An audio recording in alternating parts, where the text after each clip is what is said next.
Selamat pagi, Wandami, para anggota Sangga dan Pabacita, Sukihotu, Bapak, Ibu, serta kalian amita sekalian. Senang sekali pada kesempatan pagi hari ini, saya Eli berkesempatan kembali untuk memandu kelas Pariyati Sasana yang masih dilaksanakan secara hybrid. Untuk itu kami mengucapkan selamat datang dan selamat bergabung di kelas Pariyati Sasana Hybrid Minggu 27 Agustus 2023. Seperti biasa, kita bersama-sama berkumpul pada pagi hari ini untuk melakukan rangkaian kebajikan, di antaranya dengan bersama-sama melakukan pembacaan parita yang telah kita lakukan sebelum kelas ini dimulai. Kemudian permohonan Tisarana dan Pancasila, pendengaran Dhamma Desana oleh Bante Keminda, di mana pada pagi hari ini Bante akan membabarkan makna kata demi kata Dhammapada stansa 324 hingga 326, diikuti dengan kebajikan dana parami dan ditutup dengan pelimpahan jasa. Untuk itu kalian amita, mari kita semua siapkan batin dan jasmani kita agar segala kebajikan yang kita lakukan di sepanjang pagi hari ini merupakan kebajikan 3 akar, sehingga bisa menjadi kondisi yang kuat bagi kita untuk bisa merealisasi maga, pala, dan nibbana. Baiklah kalian amita, sambil menunggu kalian amita yang lain untuk turut bergabung bersama kita, izinkan kami untuk membacakan beberapa pengumuman kelas PS pada pagi hari ini. Telah terbit buku Dhammapada Atthakatha stansa 1 hingga 196 dan buku pelengkapnya, buku seri remaja dan jataka, serta buku-buku terbitan DBS lainnya yang bisa Anda lihat pada layar monitor Anda saat ini. Semua buku terbitan DBS ini Anda bisa mendapatkannya langsung di perpustakaan DBS, atau bagi Anda yang ingin memesan buku ini bisa mengisi formulir di tautan bit.ly/DBS Book. Segala informasi mengenai buku terbitan DBS ini Anda bisa menghubungi Divisi Propagasi DBS di 0813 8600 3700. Selanjutnya kalian amita, mari kita terus melakukan kebajikan, salah satunya dengan berdana makan kepada anggota Sangga. Untuk itu DBS mengajak kalian amita semua untuk bergabung dalam WhatsApp grup Dana Makan Anggota DBS. Caranya Anda tinggal memindai QR Code yang tertera pada poster yang telah juga disampaikan sebelumnya melalui WhatsApp Community Buddha Sasana Nugaha ataupun sosial media DBS lainnya seperti Facebook, Instagram, ataupun TikTok. Demikianlah pengumuman kelas pada pagi hari ini. Selanjutnya, demi kelancaran kelas pada pagi hari ini, kami akan mengumumkan beberapa tata tertib demi kelancaran kelas. Bagi kalian amita yang berada di ruang Dhamma Sala saat ini, demi keheningan kelas ini kami mohon untuk memastikan bahwa silent mood. Mohon untuk meminimalkan pembicaraan satu sama lain, tidak memakai topi ataupun hoodie, duduk dengan sopan, dengan cara tidak duduk bersila di atas kursi ataupun menyilangkan kaki. Dan apabila bagi kalian amita yang saat ini sedang gejala flu ataupun batuk, dimohon untuk tetap menggunakan masker. Sedangkan bagi kalian amita yang mengikuti kelas ini baik melalui aplikasi Zoom atau YouTube, dimohon untuk tetap berpakaian rapi dan sopan, duduk di posisi yang layak dan tidak sambil berbaring, tidak menyalakan TV sambil makan ataupun minum, serta mengikuti rangkaian acara ini dengan penuh sukacita. Untuk menjaga keheningan sepanjang kelas ini, maka host akan mengendalikan audio dalam keadaan mute, dan apabila dirasa ada peserta yang akan berpotensi mengganggu jalannya kelas, maka dengan segala hormat akan dikeluarkan dari Zoom meeting. Demikianlah tata tertib kelas pada pagi hari ini. Selanjutnya kalian amita, mari kita siapkan batin jasmani kita, karena sebentar lagi kita akan mengundang Bante Keminda untuk turut bergabung bersama kita.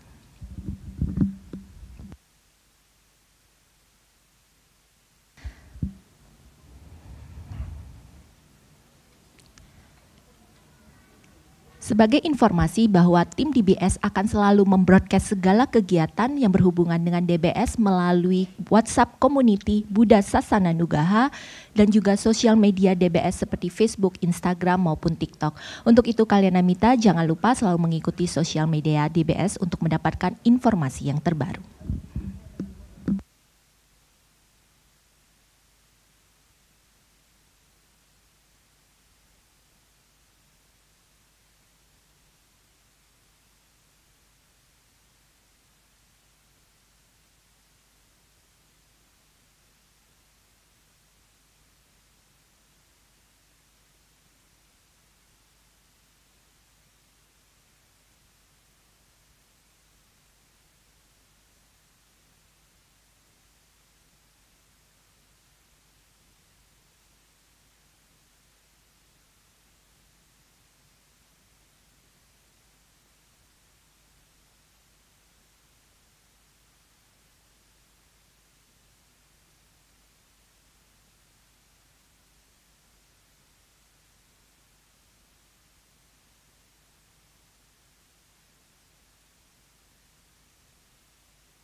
Sekali lagi bagi Kalyanamita yang baru saja tiba di ruang Dhammasala, kami mengucapkan selamat datang dan selamat bergabung di kelas PS pada pagi hari ini. Baik Kalyanamita, dengan penuh rasa hormat kami mengajak semua Kalyanamita untuk berdiri sambil beranjali untuk menyambut kehadiran dari Bante Keminda.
Wandami Bante, selamat datang di kelas Pariyati Sasana pada pagi hari ini.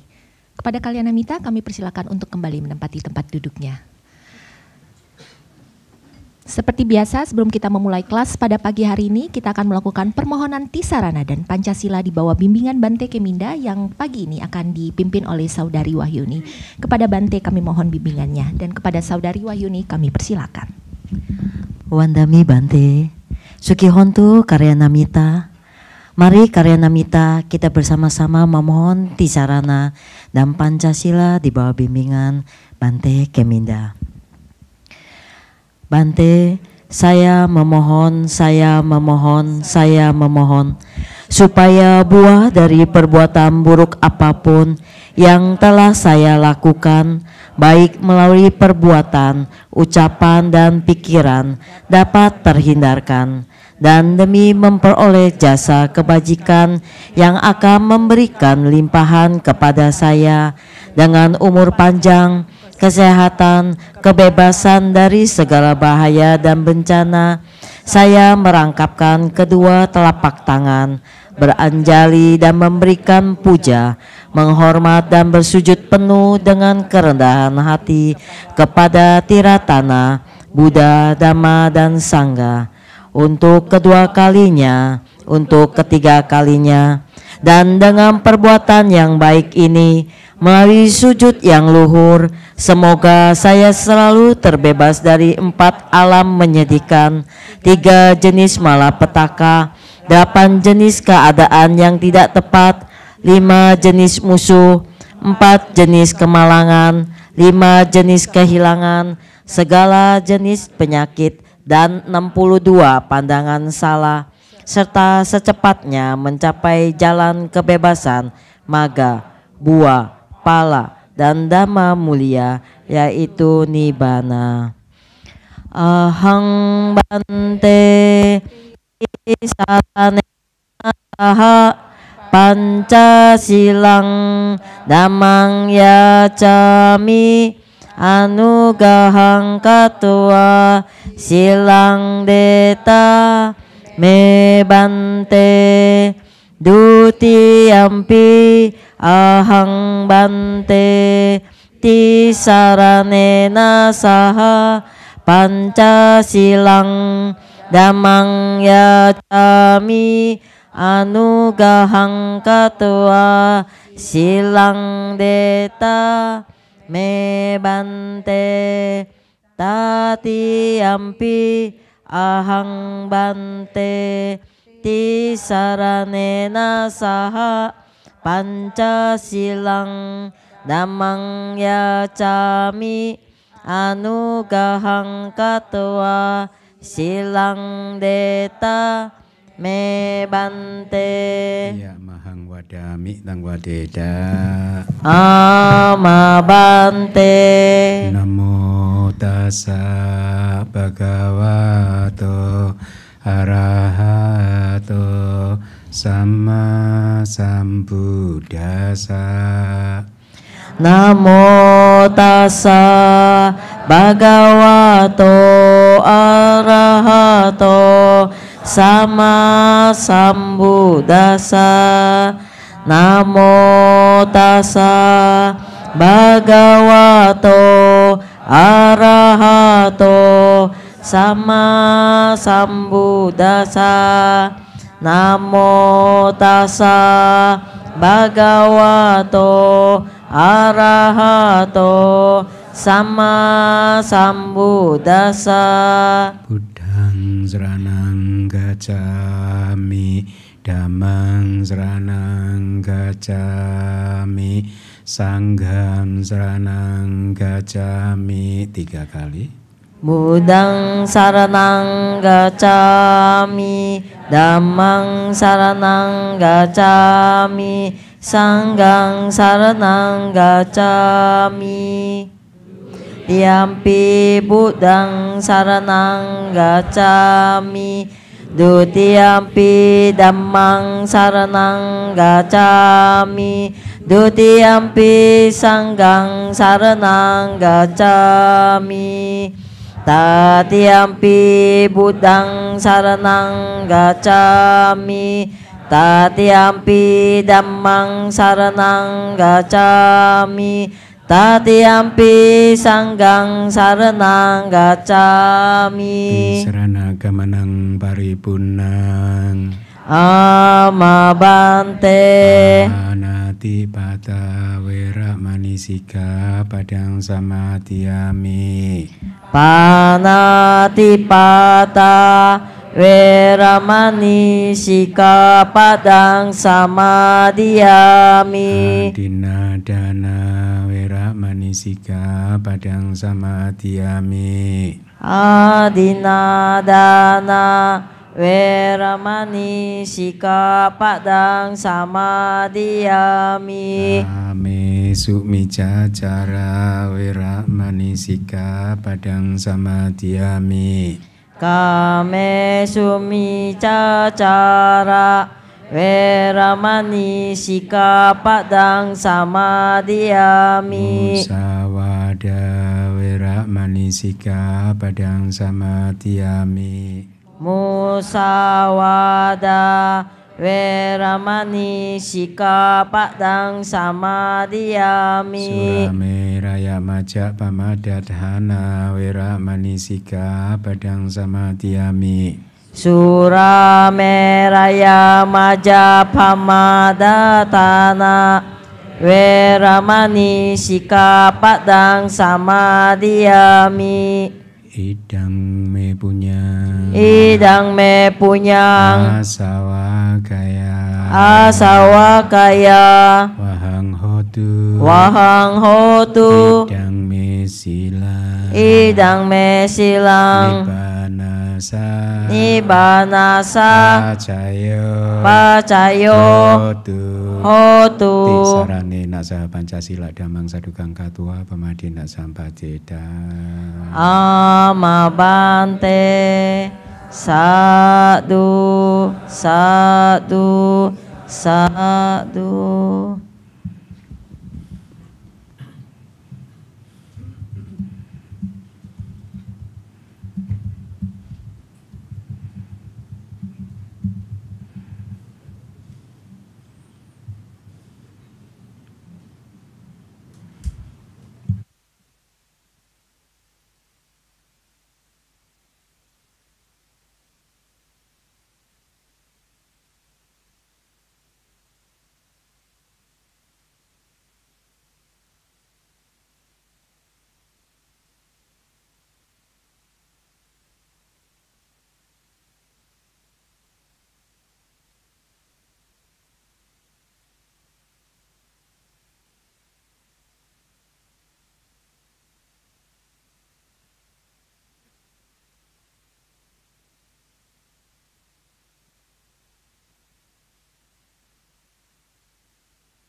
Baik, sebelum kita memulai kelas pada pagi hari ini, mari kita bersama-sama memberikan penghormatan kepada Guru Agung kita dengan mengucapkan Namo Tassa 3 kali.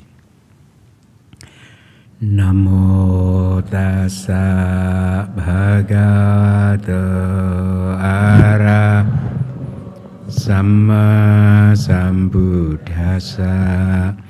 Namo Tassa Bhagavato Arahato Sama Sambuddhassa. Namo Tassa Bhagavato Arahato Sama Sambuddhassa. Baik, Suki Hontu, para upasaka dan upasika sekalian, semoga Anda semua dalam keadaan sehat, damai, dan bahagia. Hari ini Minggu tanggal 27 Agustus 2023, kita bertemu lagi di kelas Pariyati Sahasana. Tapi sebelum saya menyampaikan materi kelas, saya lihat nih bunga, flower arrangement-nya bagus ya?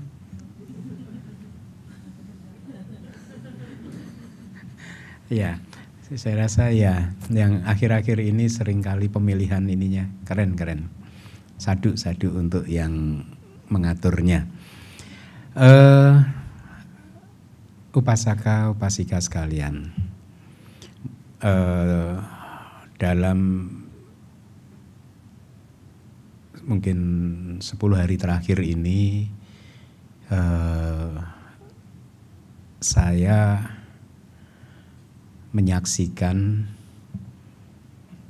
ada satu kehidupan yang bagaimana saya menempatkan kata-kata yang pas ya. Intinya ada satu kehidupan yang bisa sedemikian drastisnya berubah dari yang awalnya tadinya keadaannya baik, lalu tiba-tiba mengalami keadaan yang kurang baik dalam waktu hanya sekejap saja. Saya rasa poin ini perlu saya sampaikan kepada Anda supaya Anda semua aware, ya, selalu menyadari, selalu juga waspada. Meskipun Buddha sudah menyampaikannya bahwa kehidupan itu anicca, tetapi kan kadang banyak saja yang tidak ingat kan bahwa kehidupan ini anicca kan. Anicca itu tidak kekal ya. Jadi saya menyampaikan prolog ini untuk membuat Anda semakin waspada bahwa kehidupan ini benar-benar tidak aman ya.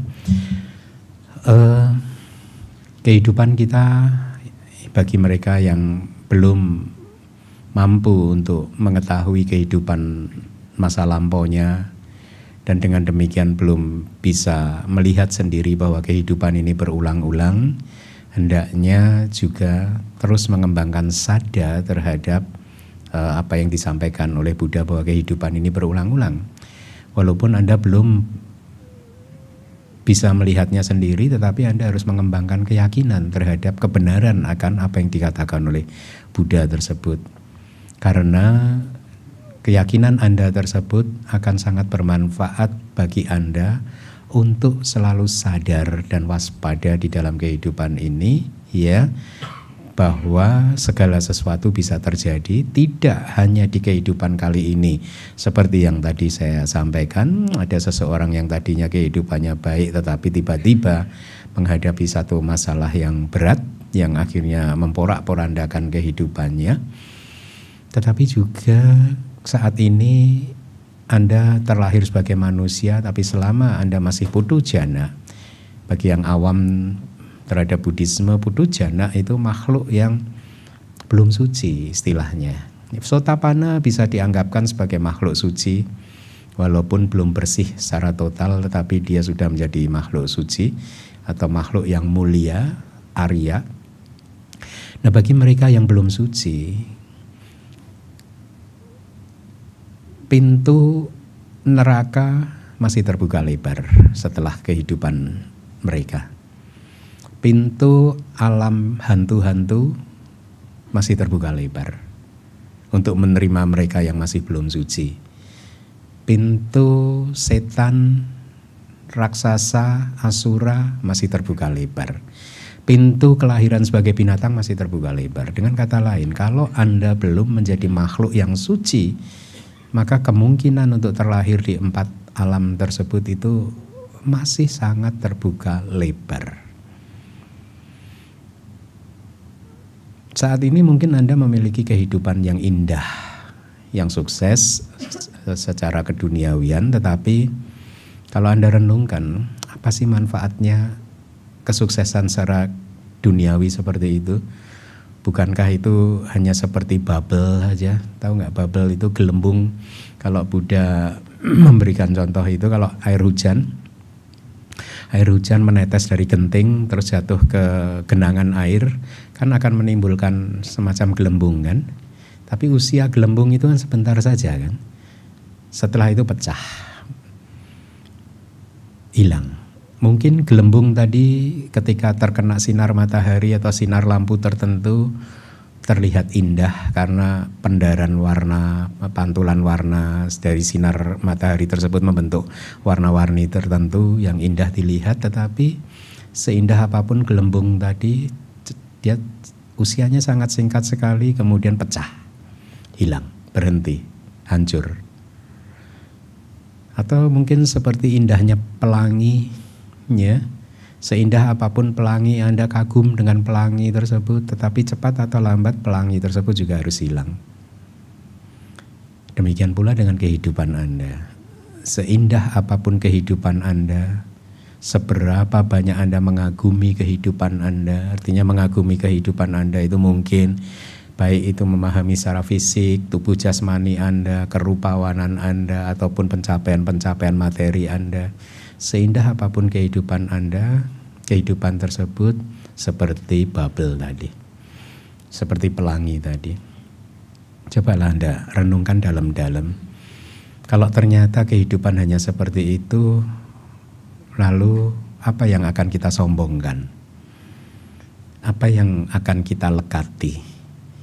Apa yang akan kita pertahankan mati-matian sampai harus kemudian memunculkan kotoran-kotoran batin, mengotori batin kita sendiri? Apa? Kalau toh pada akhirnya kehidupan hanya seperti bubble tadi. Apalagi kalau Anda belum mencapai kesucian apapun, bukankah itu bahaya kan? Karena kelahiran di masa depan menjadi tidak pasti. Apa manfaatnya kalau sekarang Anda sukses secara duniawi terus habis ini Anda lahir sebagai maaf ini binatang? Atau lahir di neraka? Atau lahir di 4 alam yang rendah yang lainnya? Itulah mengapa beberapa waktu yang lalu, beberapa minggu yang lalu kan saya secara terbuka menyampaikan kan, kalau seseorang memamerkan pencapaian meditasinya, tetapi kilesanya masih tinggi, buat apa juga akhirnya gitu. Karena selama orang tersebut belum mencapai maga dan pala, maka pencapaiannya itu tetap aja hanyalah pencapaian duniawi. Sama saja ya, yang masih belum menutup pintu apa ya gitu ya. Nah, cobalah renungkan terus setiap hari. Makanya nasihat Buddha itu bagus kan untuk para biku. Kita harus merenungkan kematian. Hidup ini tidak pasti, kematian ini pasti. Hidup tidak pasti, kematian itu pasti. Paling tidak kalau Anda bangun pagi merenungkan itu, nanti sore hari, petang hari Anda merenungkannya sekali lagi, akan membuat Anda berada dalam jalur yang benar. Dan mudah-mudahan Anda akan selalu waspada di dalam kehidupan ini, bahwa kehidupan ini ada batasnya, kehidupan ini ada akhirnya. Itulah mengapa akhirnya poinnya adalah jangan mengelola kehidupan Anda berdasarkan pada apa yang menurut Anda baik dan benar.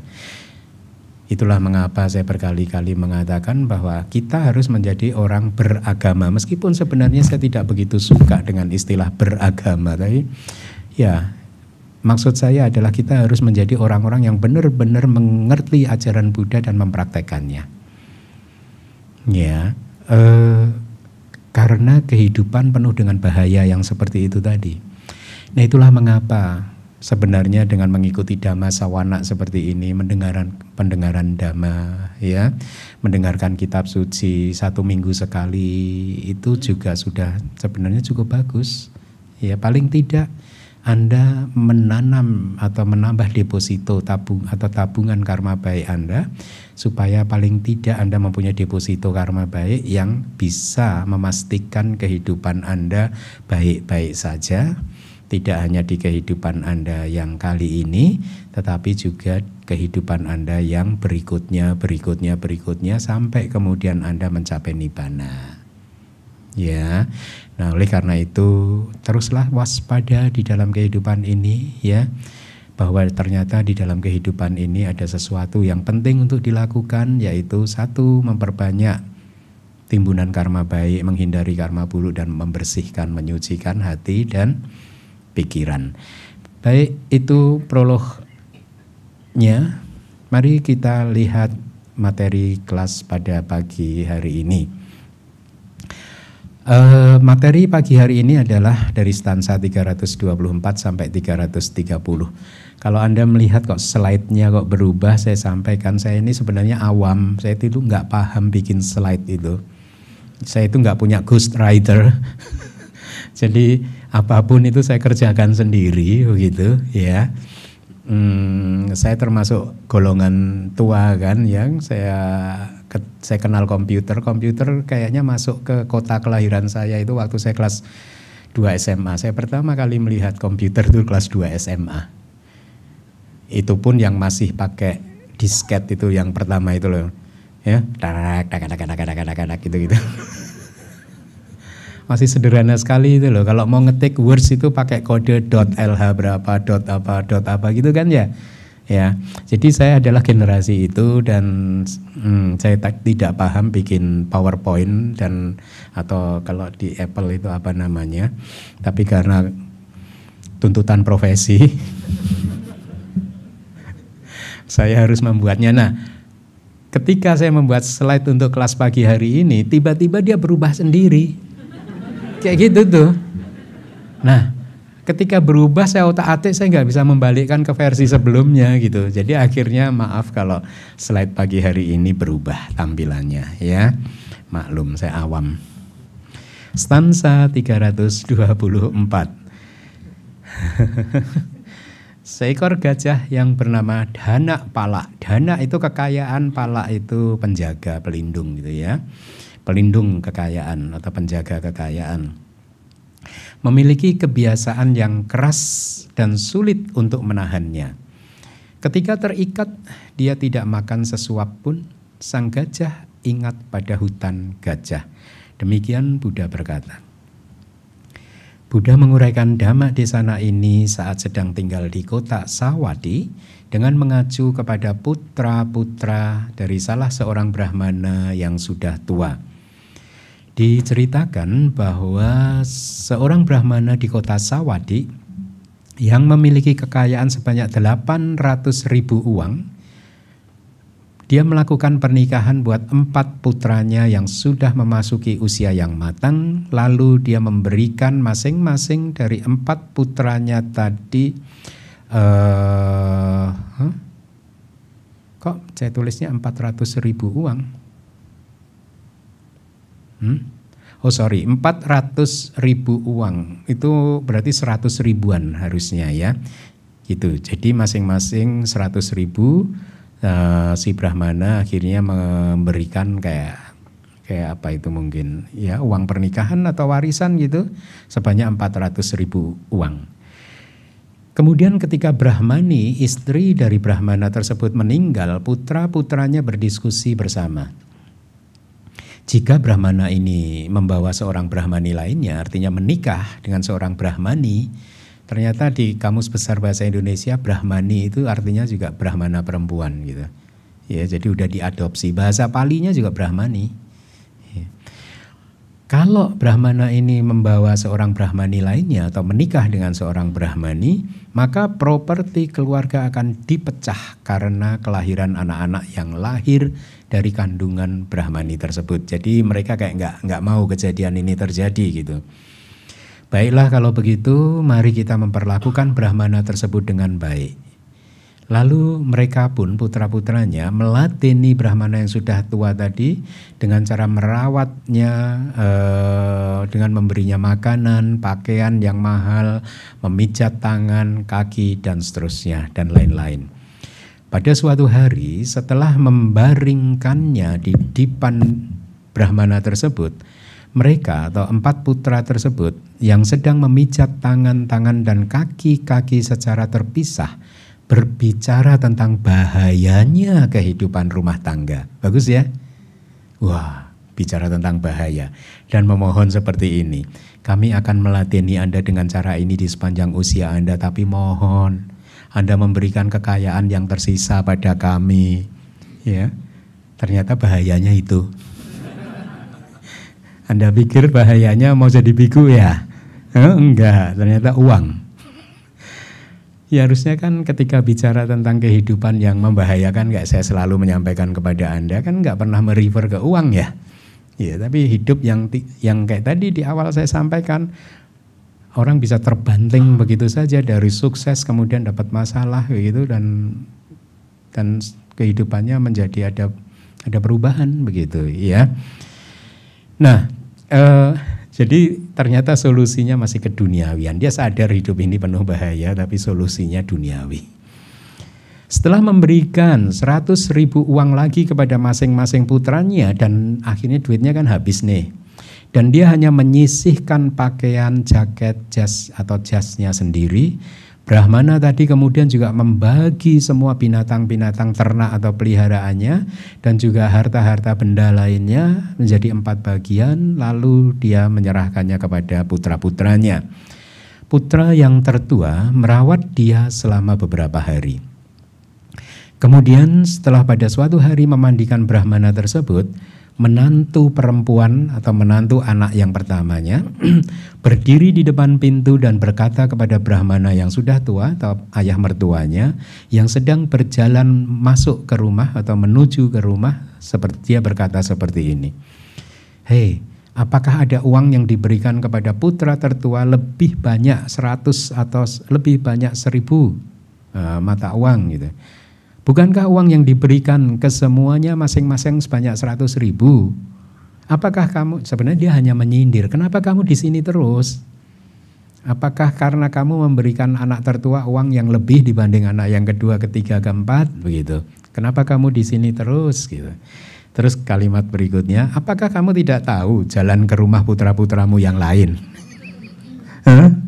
Jadi dia nggak suka mertuanya itu tinggal di rumahnya selama beberapa hari. Jadi ini problem klasik ya antara mertua dan menantu kan. Anda punya problem itu? Saya pernah sampaikan kepada Anda ya, mother-in-law. Ya, mother-in-law itu kalau hurufnya kan Anda susun ulang, dia bisa menjadi woman Hitler.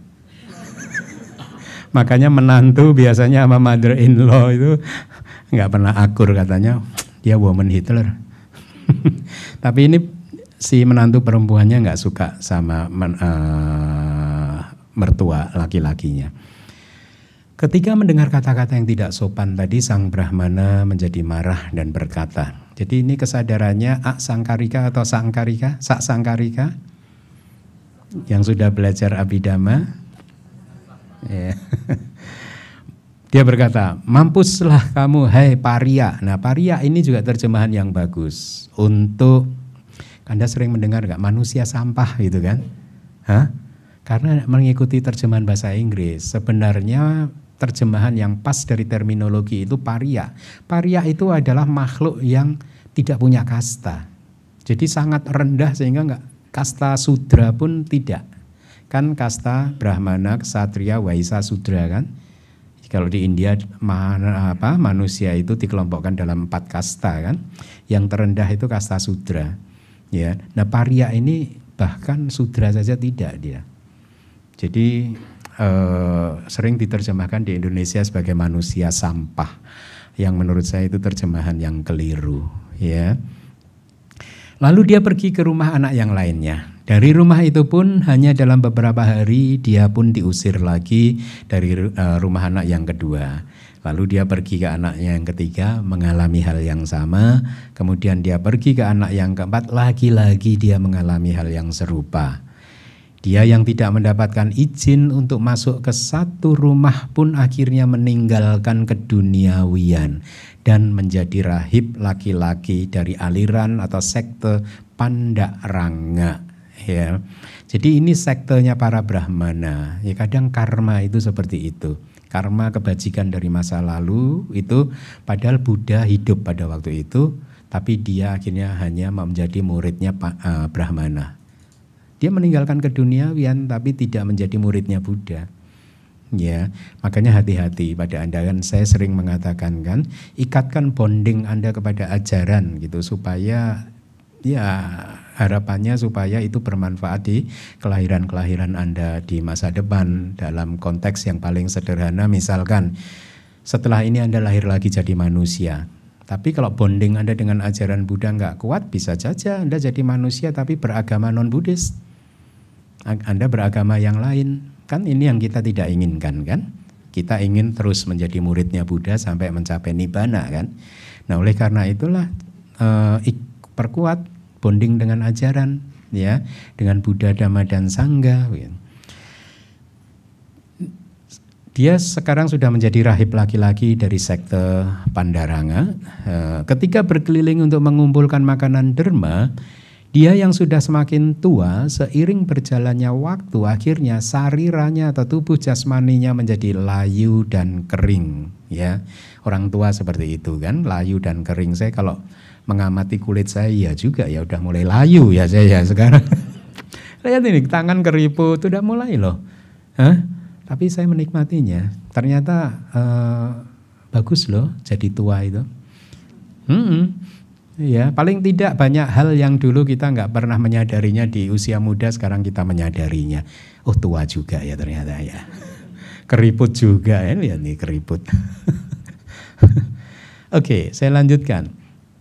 Jadi sariranya atau tubuh jasmaninya menjadi layu karena makanan yang buruk dan tidur yang tidak nyenyak. Setelah tiba dari mengumpulkan makanan derma, dia berbaring di sebuah bangku kecil, tertidur, bangun lagi, duduk, memandangi dirinya sendiri dan berpikir seperti ini karena tidak melihat bantuan dari anak-anaknya. Dia berpikir seperti ini, kabarnya Pertapa Gotama adalah rahib laki-laki yang ramah, berbicara lugas dan mudah dipahami, menyenangkan dalam percakapan dan bagus dalam hal penerimaan. Adalah mungkin untuk mendapatkan sambutan yang ramah setelah mendekati Pertapa Gotama. Artinya dia berpikir untuk menemui Pertapa Gotama. Setelah merapikan pakaian bawah dan atas serta mengambil bejana untuk mengumpulkan makanan derma. Jadi kalau di kitab Patak mereka menyebutnya bhajana, B-H-A-J-A-N-A. Bahasa Indonesianya juga bejana gitu. Jadi semakin saya sering menerjemahkan kitab suci itu semakin tahu bahwa sebenarnya lumayan banyak juga loh kata-kata bahasa Pali yang diserap ke dalam bahasa Indonesia itu. Contohnya bejana. Ya. Dia lalu pergi ke hadapan begawan dengan membawa tongkat jalan. Dan berikut ini telah dikatakan di dalam sutta, artinya cerita tentang Brahmana tersebut dikatakan di dalam sutta dengan kalimat seperti ini. Pada waktu itu salah seorang Brahmana yang kaya raya menjadi menyedihkan hidupnya dan mengenakan pakaian yang kasar mendekat ke tempat di mana begawan berada. Ini juga cocok dengan prolog saya tadi. Bayangkan seorang Brahmana yang kaya raya di kota Sawati tiba-tiba harus seperti itu di hari tuanya. Makanya Anda juga harus waspada. Ya termasuk saya juga harus waspada. Karena segala sesuatu itu bisa saja terjadi pada siapapun, tidak hanya pada upasaka dan upasika, tapi terhadap kami, saya juga bisa saja itu terjadi. Jadi ini menjadi tugas kita lah semua untuk selalu waspada bahwa segala sesuatu bisa saja terjadi pada kehidupan Anda, ya, pada kehidupan kita. Oke, saya lanjutkan.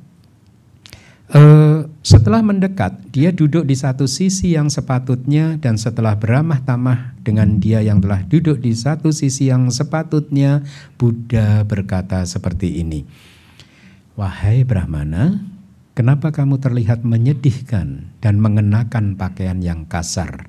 Dijawab, "Wahai saudara Gotama yang terhormat." Jadi para Brahmana kalau pertama kali bertemu dengan Buddha tidak memanggil dengan panggilan Bante. Ya, dia memanggil dengan Bo Gotama, artinya wahai saudara Gotama yang terhormat, begitu. Ya, saya memiliki 4 putra di dunia ini, tapi karena hasutan dari istri-istri mereka, 4 putra saya mengusir saya dari rumah. Kemudian Buddha berkata, kalau begitu wahai Brahmana, pelajarilah stansa berikut ini. Jadi Buddha akan menyampaikan stansa. Ketika putra-putra telah duduk di tengah-tengah kerumunan orang, ucapkanlah stansa berikut ini. Nah, stansanya berbunyi seperti ini. Dengan kelahiran-kelahiran mereka, yang karena kelahiran-kelahirannya itu saya bergembira, begitu. Yang kelahiran mereka itu saya inginkan, tapi karena dihasut oleh istri-istri mereka, sekarang mereka menghalangi saya seperti menghalangi seekor babi. Ya. Mereka artinya kayak menghalangi, jangan masuk gitu kan. Mereka adalah setan dengan wajah putra-putra atau dengan wajah anak-anak laki-laki. Mereka meninggalkan saya yang sudah tua, seperti seekor kuda yang telah tua dan tidak berguna. Dia jauh dari makanan, kuda tersebut jauh dari makanan, sama dengan ayahnya. Kemudian stansanya berlanjut. Seorang ayah dari anak-anak yang bebal, yang merupakan tera, sesepuh, karena ayahnya kan jadi pertapa kan tadi kan, meminta makanan di rumah-rumah orang lain. Sesungguhnya hukuman dengan pentungan adalah lebih baik buat saya daripada hukuman melalui putra-putra atau hukuman dengan cara mempunyai putra-putra yang tidak setia seperti itu. Pentungan menghalau lembu yang ganas, juga menghalau anjing yang galak. Dengan kekuatan tongkat, ini kemarin saya agak berhenti lama ini menerjemahkannya, kok sulit gitu. Jadi saya ulangi lagi, pentungan menghalau lembu yang ganas, juga menghalau anjing yang galak. Dia ada di kegelapan sebelumnya dan berhasil di kedalaman. Nah, ini maknanya susah. Mungkin terpotong, mungkin. Saya menduganya dia terpotong, tapi karena saya tidak punya waktu, jadi saya tidak bisa meresearchnya. Dengan kekuatan tongkat, dia tersandung dan berdiri tegak. Yang 2 kalimat terakhir memang agak sulit dipahami. Tapi intinya, poinnya adalah kehidupan bisa seperti itu. Ya, Brahmana tadi bisa mendapatkan kehidupan yang pahit seperti itu karena mempunyai anak-anak yang tidak setia. Ya, jadi Anda juga harus terus waspada seperti pesan saya di prolog tadi ya. Singkat cerita, Brahmana tersebut yang sudah hafal stansa ini mengucapkan stansa yang diajarkan oleh Buddha di tengah-tengah kerumunan orang yang diantaranya ada putra-putra dia. Jadi ini nasihat dari Buddha sebenarnya. Kamu nanti kalau ada kerumunan dan anak-anakmu di sana, ucapkanlah stansa ini yang sudah dihafalnya di luar kepala gitu. Nah, hukum yang berlaku pada masyarakat pada waktu itu, di zaman itu di India sana, itu adalah seperti ini. Siapapun yang memakan properti, harta kekayaan orang tua, tapi tidak merawat orang tua, maka anak tersebut harus dibunuh. Itulah mengapa putra-putra Brahmana ketika mendengar stansa tersebut langsung menjatuhkan diri di kaki-kaki ayahnya dan memohon kepada dia untuk menyelamatkan nyawanya. Karena kelembutan hatinya, Brahmana berkata kepada orang-orang untuk tidak membunuh anak-anaknya dan meyakinkan publik bahwa anak-anaknya akan mendukung dia. Kemudian orang-orang mengancam anak-anak dan istrinya apabila sejak sekarang mereka melupakan kewajibannya lagi ya dari saat itu gitu ya, dari setelah mendapatkan pengampunan mereka melupakan kewajibannya lagi, maka mereka akan menghukum putra-putra dan juga istri-istrinya, jadi diancam. Akibat dari makanan dan tidur yang baik, akhirnya Brahmana mendapatkan kekuatannya kembali dan dia sadar bahwa ini semua terjadi karena jasa dari Buddha. Brahmana lalu berkeinginan untuk mempersembahkan hadiah kepada Buddha dan Buddha pun menerimanya. Hadiah di sini persembahan. Nah, biasanya kan hadiah persembahan yang tidak melanggar winaya kan, atau dengan kata lain hanya catupacaya kan. Lalu Buddha membabarkan dhamma dan di akhir dari pembabaran sang Brahmana tegak di dalam Tikratana, artinya menjadi seorang upasaka. Ya, tidak menjadi Sotapanna tetapi menjadi seorang upasaka yang tegak di dalam Tikratana. Seperti Anda harusnya kan tegak di dalam Tikratana, Buddha, Dhamma dan Sangha. Ketika Brahmana bermaksud untuk memberikan 2 dari 4 makanan yang disediakan oleh putra-putranya setiap hari, Buddha pun menerima. Jadi kan putranya memberikan makanan 4 porsi gitu mungkin ya. 2-nya itu dipersembahkan kepada Buddha dan diterima. Brahmana pun menyampaikan ke putra-putranya bahwa Buddha bersedia menerima makanan dari mereka dan meminta mereka untuk tidak lalai dengan kewajiban-kewajibannya. Keesokan harinya Buddha datang ke rumah anak tertua untuk menerima makanan dan putra tertua melayani bhikkhu sangga yang dipimpin oleh Buddha dengan baik.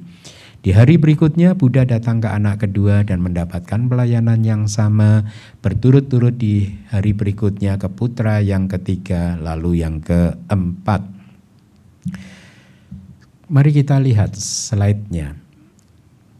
Wahai saudara yang Gotama yang terhormat, ini kata anak-anaknya, kami merawat ayah kami dan tidak melalaikannya. Lihatlah tubuh jasmani beliau, artinya udah mulai sehat lagi. Apa yang telah dilakukan oleh kalian adalah baik, kata Buddha. Yang namanya memelihara ibu dan ayah sudah dipraktekkan oleh mereka yang bijaksana di zaman dahulu. Jadi ini sebenarnya bukan praktek yang extraordinary, ya. Ini memang sudah menjadi kewajiban anak untuk merawat dan memelihara orang tuanya, ya. Kemudian Buddha menguraikan dengan detail cerita Jataka, judulnya itu Matu Posaka Naga Raja Jataka. Mungkin ini maksudnya adalah seorang raja naga yang merawat ibunya, gitu ya. Jadi ada di cerita Jataka. Kalau Anda ingin mendapatkan cerita yang inspiratif tentang bakti anak kepada orang tuanya, Anda bisa membaca cerita Jataka ini. Cerita itu ada di buku yang ke-11 ya, dari Jataka. Kemudian Buddha mengucapkan stansa yang ada di slide. Di dalam stansa tersebut penjelasan untuk frasa yang bernama Dana Pala adalah sebagai berikut. Jadi Dana Pala adalah nama seekor gajah yang ditangkap oleh Raja Kasi di hutan gajah yang menyenangkan setelah raja tersebut mengirimkan seorang pelatih gajah. Memiliki kebiasaan yang keras artinya memiliki kebiasaan yang bengis. Sesungguhnya pada saat nafsu seksualnya berlebihan, akar-akar telinga gajah tersebut pecah, ketahuan ya berarti ya. Biasanya pada waktu itu gajah-gajah tidak menganggap galah-galah pemetik bunga atau lembing-lembing atau tombak-tombak. Dia enggak peduli. Sifat yang cepat marah eksis pada gajah tersebut. Ya. Akan tetapi gajah tersebut sifatnya cepat marah. Oleh sebab itu, kalimat berikut ini telah dikatakan, gajah tersebut memiliki kebiasaan yang keras dan sulit untuk menahannya atau menjinakkannya. Dia tidak makan sesuap pun, artinya selain itu, setelah menggiringnya ke kandang gajah dan membuat orang-orang mengelilinginya dengan beraneka ragam tirai, gajah yang terikat tersebut yang diletakkan di tanah yang memiliki beraneka ragam kanopi yang diikat di atas lantai yang terbuat dari plester yang wangi, plester gitu ya, yang wangi kayak plester semen ya, acian gitu, tapi ini wangi gitu. tidak berkeinginan untuk makanan apapun walaupun dilayani oleh raja dengan makanan yang memiliki rasa paling enak yang layak dipersembahkan kepada seorang raja. Jadi tetap saja dia tidak mau makan. Dengan mengacu kepada makna tersebut, kalimat berikut ini dikatakan dia tidak makan sesuap pun. Kemudian ingat pada hutan gajah, artinya gajah tersebut ingat pada hutan gajah seperti ini. Hutan gajah ini adalah tempat tinggal saya yang menyenangkan. Kenapa gajah ingat? Karena dia mengingat di sana ada kewajiban yang menunggu dia, yaitu merawat kedua orang tuanya yang semestinya harus dirawat, dengan berpikir seperti ini. Ibu saya pasti sedang menderita di hutan karena pemisahan dengan putranya, jauh dari putranya. Bagus ya. Saya sih menduga, saya belum baca ceritanya, tapi mungkin ini adalah bodhisatta mungkin ya, tapi kok memiliki kebiasaan yang keras gitu. Saya ralat deh. Oke, saya lanjutkan. Ibu saya sedang menderita di hutan karena pemisahan dengan putranya. Kewajiban untuk merawat kedua orang tua tidak lengkap pada saya.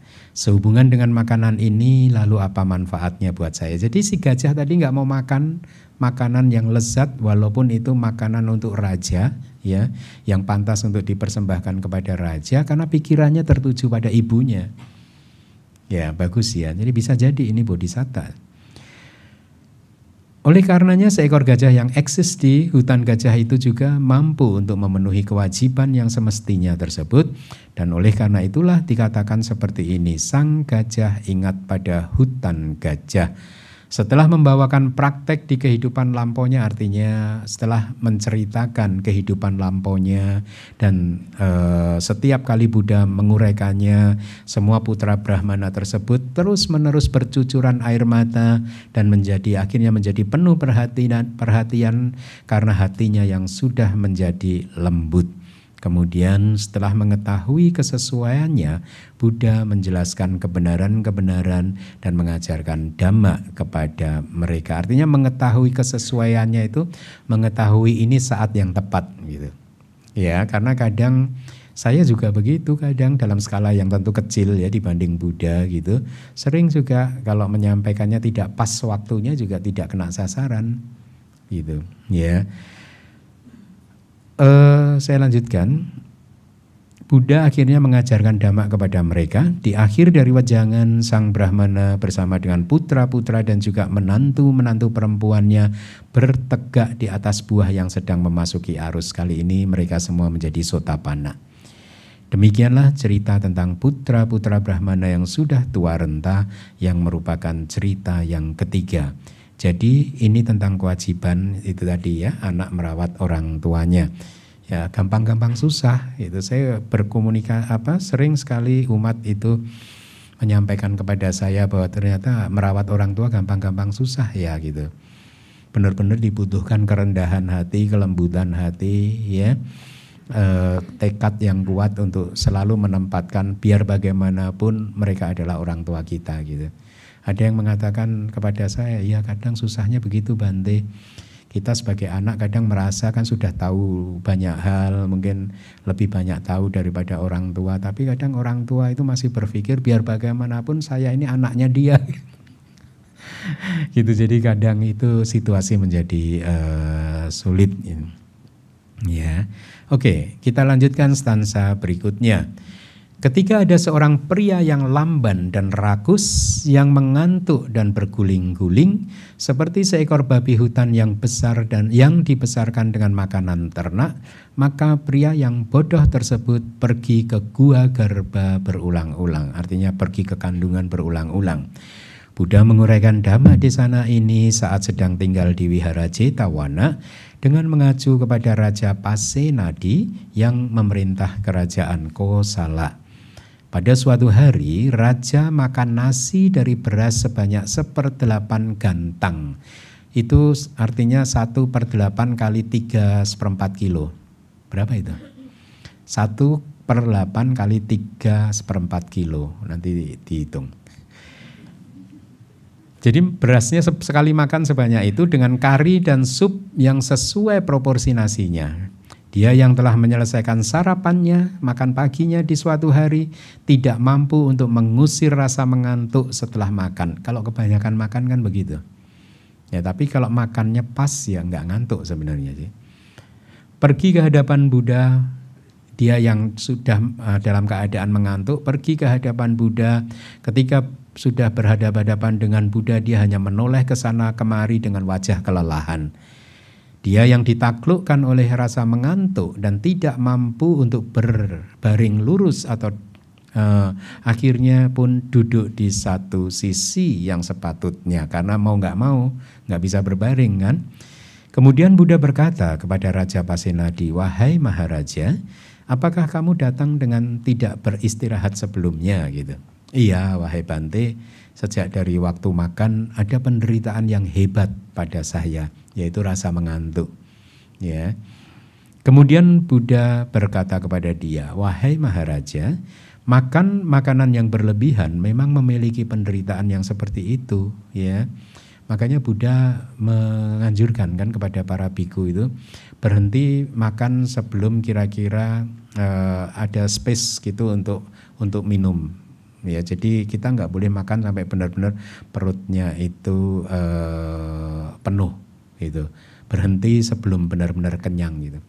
Ketika saya membaca kata-kata Buddha ini, saya jadi teringat dulu di agama saya yang pertama juga ada loh kalimat begitu itu. Ya, tapi tentu Buddha lebih dulu ya. Kan 2500-600 sebelum Masehi kan Buddha hidupnya kan.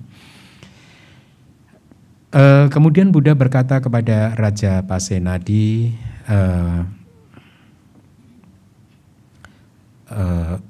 "Wahai Maharaja, makan makanan yang berlebihan memang memiliki penderitaan yang seperti itu." Lalu Buddha mengucapkan stansa yang ada di slide. Ketika ada seorang pria yang lamban dan seterusnya, di dalam stansa tersebut, seorang pria yang lamban artinya adalah seorang pria yang dikalahkan oleh kemalasan dan kantuk. Tinak mida. Dulu ketika menerjemahkan tinak mida itu saya mau mengikuti bahasa Inggrisnya yaitu sloth and torpor kan. Itu torpor itu apa ya? Kelambanan, kelembaman gitu kali ya. Tapi setelah saya renungkan enggak ya, mida itu ngantuk, rasa ngantuk. Kayak mau tidur, Anda belum tertidur tapi perasaan itu kayak mau tidur begitu. Makanya mida itu saya terjemahkan sebagai rasa kantuk gitu. Memang tidak sama dengan terjemahan bahasa Inggris, tapi saya rasa itu lebih tepat ya. Karena kelambanan itu udah dicakup dalam makna kemalasan kan, kelambanan, enggak cekatan dan lain sebagainya. Oke. Dan rakus berarti seperti salah seorang di antara orang-orang yang makan sangat banyak sehingga makanan yang ditelannya bisa dikeluarkan lagi dengan menggunakan jari-jari. Yang makan sangat banyak sehingga tidak ada pakaian yang bisa dipakainya. Sesak semua. Yang makan sangat banyak sehingga dia tidak bisa berdiri. Yang makan sangat banyak sehingga burung gagak bisa mengambil dan makan dari kerongkongan dia. Yang makan sangat banyak sehingga makanannya dimuntahkan kembali. Yang dibesarkan dengan makanan ternak, ada ya? Oh iya, seperti seekor babi hutan yang besar yang dibesarkan dengan makanan ternak, artinya yang dibesarkan dengan makanan babi, yaitu bubuk yang diperoleh dari kulit bagian dalam beras dan lain-lain. Sesungguhnya ketika dibesarkan sejak dari masa muda dan ketika tidak mendapatkan kesempatan untuk keluar dari rumah di saat tubuhnya telah menjadi gemuk, seekor babi yang tinggal di dalam rumah berguling-guling di bawah dipan-dipan dan lain-lain dan tidur sembari menghirup serta menghembuskan nafas. Ini adalah yang dimaksudkan. Ketika ada seorang pria yang lamban dan rakus, dia memiliki kebiasaan tidur dan berguling-guling karena tidak mampu untuk hidup dengan sikap tubuh yang lainnya. Itu orang seperti itu adalah seperti babi hutan yang besar yang dibesarkan dengan makanan ternak. Maka pria tersebut tidak mampu untuk memperhatikan 3 karakteristik berikut ini. Ini adalah anicca, ini adalah dukkha, ini adalah anatta. Jadi lihatlah Di sini Buddha sebenarnya mengajarkan kepada kita semua untuk bermeditasi vipassana di dalam kehidupan sehari-hari. Tetap saja Anda harus mindful terhadap apa yang terjadi di 6 pintu indera Anda sampai Anda benar-benar melihat, oh iya inilah anicca. Oh inilah yang dimaksud dukkha, oh inilah anatta gitu. Ya. Tapi yang lebih mudah tentu bagi kita semua adalah untuk memperhatikan bahwa segala sesuatu, oh ini anicca, anicca, anicca. Ya, lalu nanti perlahan-lahan kebijaksanaan Anda akan berkembang. Oh inilah makanya Buddha mengatakan yat pan aniccang tang dukkang.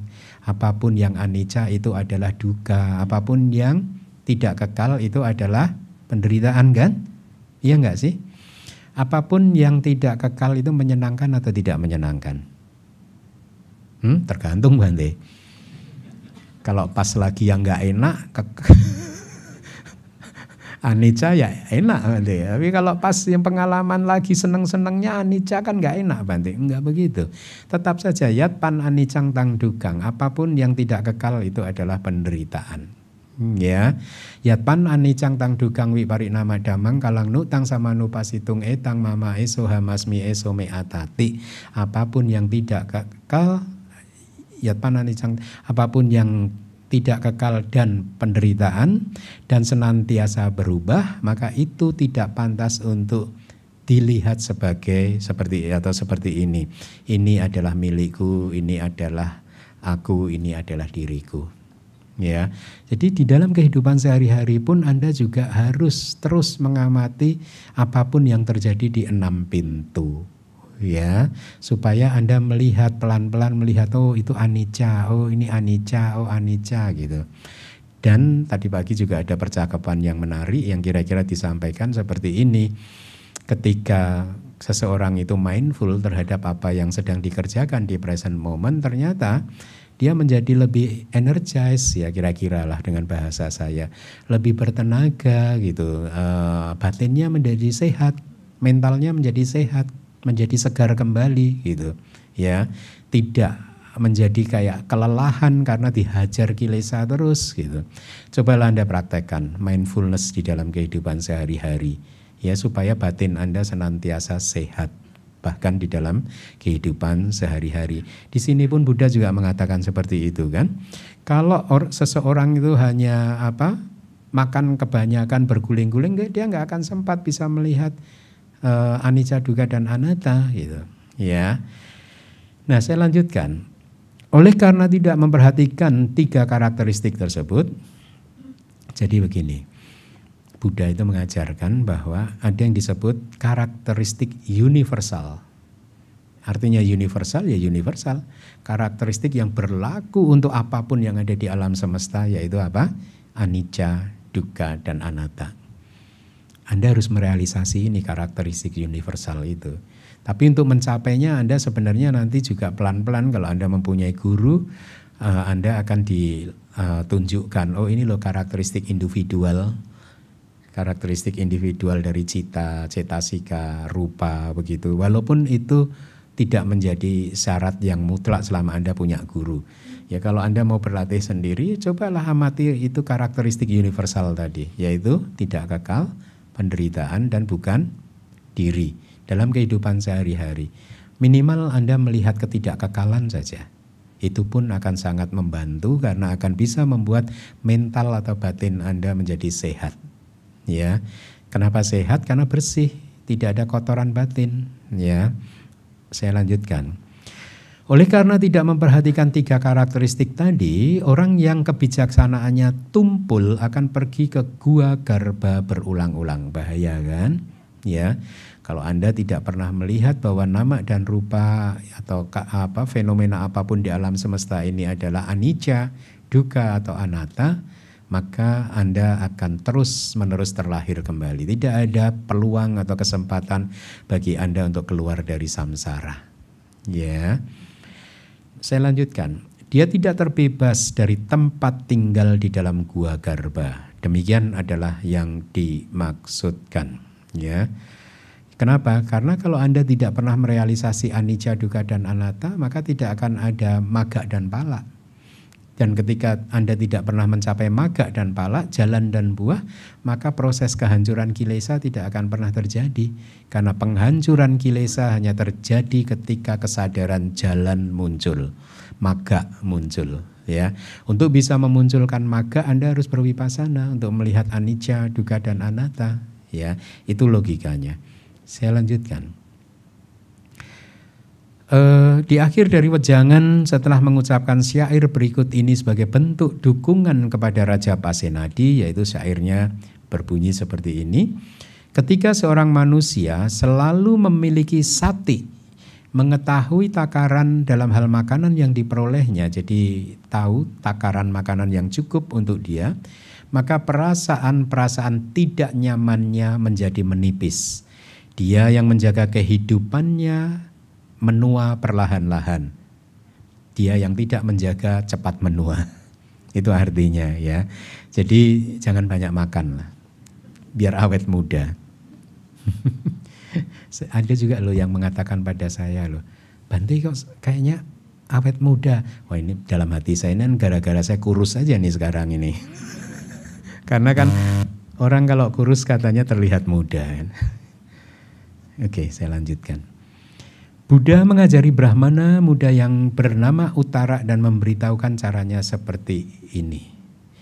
Ya, jadi untuk diberitahukan kepada Raja Pasenadi, Buddha mengajarkan stansa kepada Brahmana muda yang bernama Uttara seperti ini. Kamu harus menceritakan syair ini kepada raja di waktu makan. Dengan cara ini dia akan mengabaikan makanannya.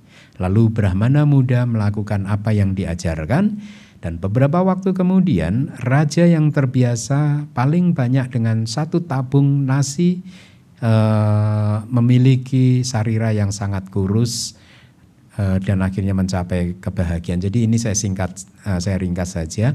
Pada akhirnya Brahmana tadi menyampaikan stansa yang diajarkan oleh Buddha di depan Pasenadi, dan Pasenadi menyadari bahwa dia seperti babi tadi berguling-guling. Akhirnya dia mengurangi makanannya. Dan ketika dia mulai mengurangi makanannya, sariranya menjadi sangat kurus.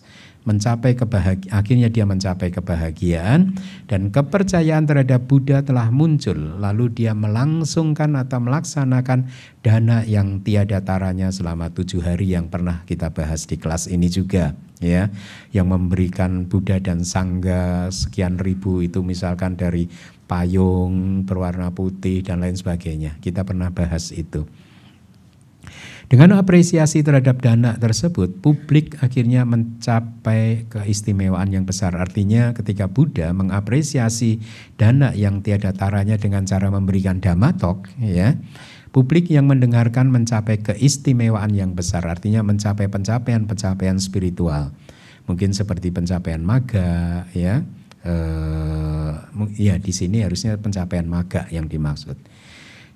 Pencapaian jalan. Demikianlah cerita tentang Raja Pasenadi yang memerintah negeri Kosala, yang merupakan cerita yang keempat. Stansa berikutnya.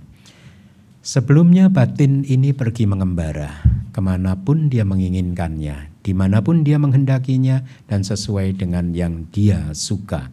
Hari ini saya akan mengendalikan batin tersebut dengan bijak, seperti seorang sais gajah mengendalikan seekor gajah yang gila.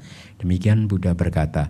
Seharusnya stansa ini bagus untuk kita semua karena berkaitan dengan komitmen untuk mengendalikan batin yang liar. Ya. Buddha menguraikan dhamma desana ini saat sedang tinggal di Wihara Cetawana dengan mengacu kepada, maafkan slide-nya beda warna lagi. Maklum awam. Calon rahib laki-laki yang bernama Sanu. Diceritakan bahwa Samanera atau calon rahib laki-laki tersebut adalah satu-satunya putra dari seorang upasika. Pada waktu itu upasika tersebut meminta anak laki-lakinya untuk meninggalkan keduniawian di saat masih kanak-kanak.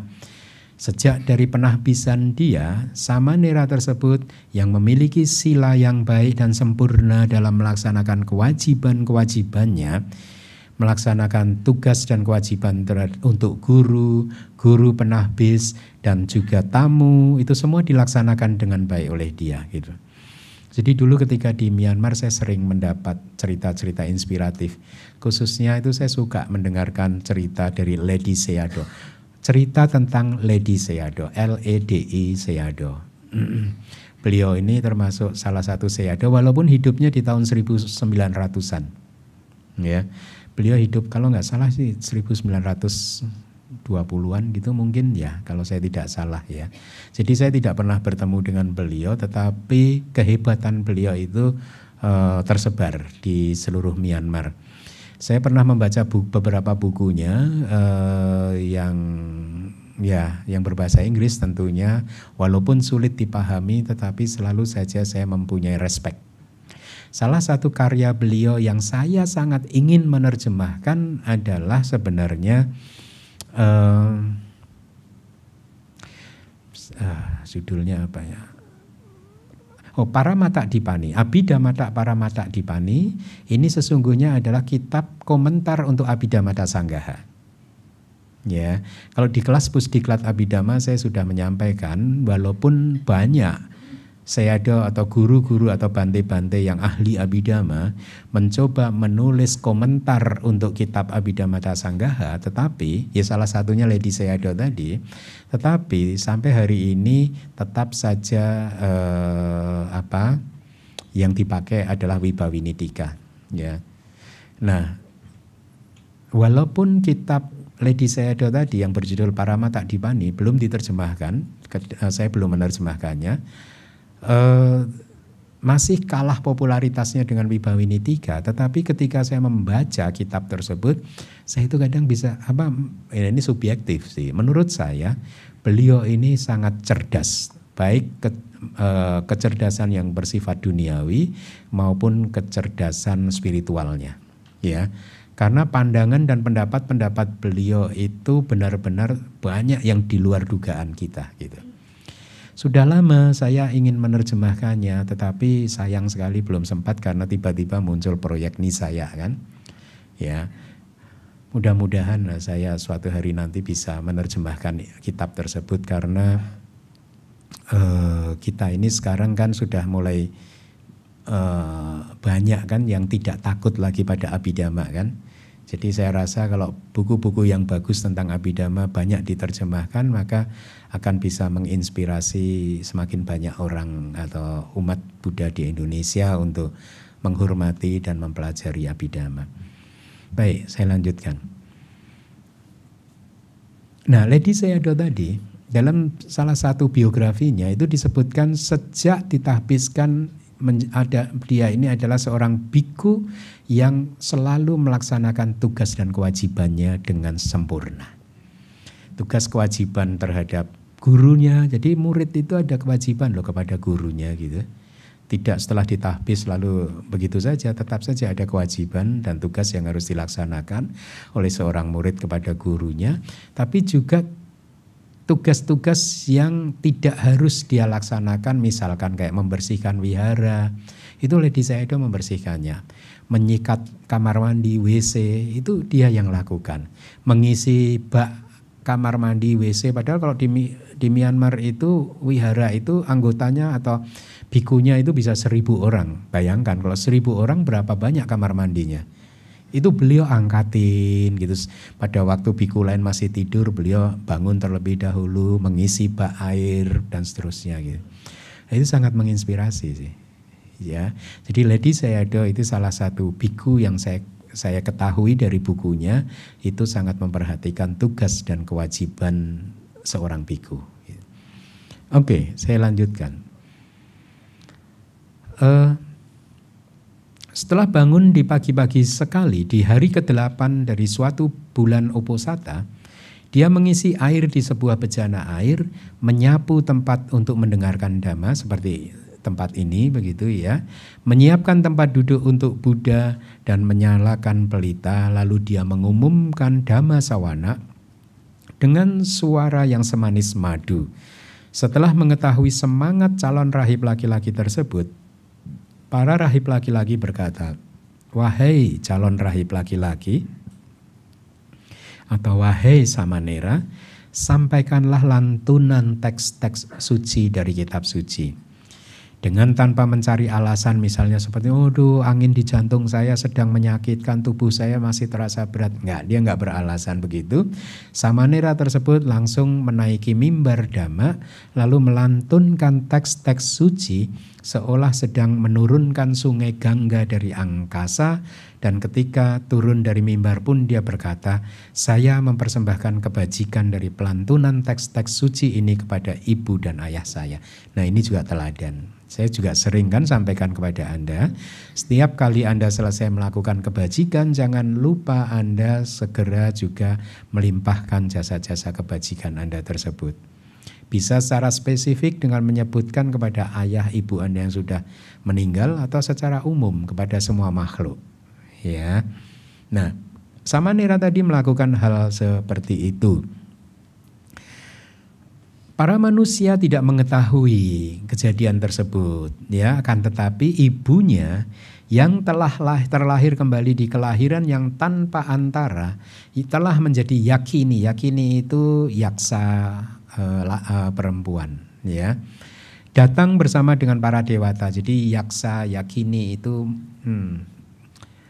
ini agak sulit sih. Dia termasuk di Catuk Maharajika Dewa tapi yang di lapis bawah begitu. Makanya dia masih bersinggungan dengan manusia. Jadi ibunya yang sudah menjadi yakini datang bersama dengan para dewata, mendengarkan dhamma dan berkata, "Wahai anakku sayang, saya mengapresiasi kebajikan yang telah diberikan oleh kamu." Berkenaan dengan calon rahib laki-laki tersebut ada pepatah seperti ini. Rahib laki-laki yang sempurna silanya disayangi dunia beserta para dewanya.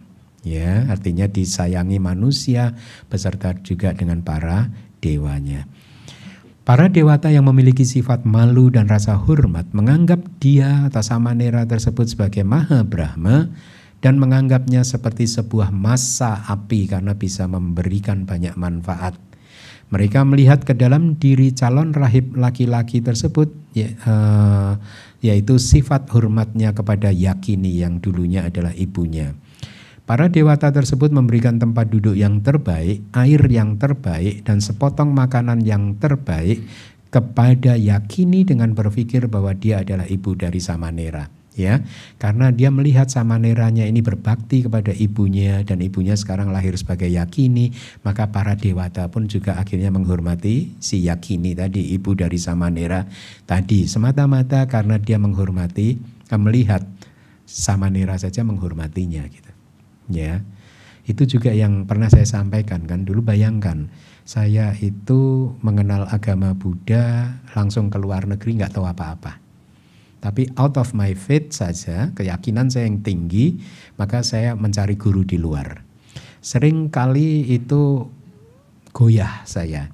Pada saat goyah begitu saya memompa semangat saya supaya keyakinan saya meningkat lagi. Salah satunya ya dengan cara mirip-mirip seperti ini. Ini saya lihat bante-bante yang terhormat ini bersujud kepada Buddha.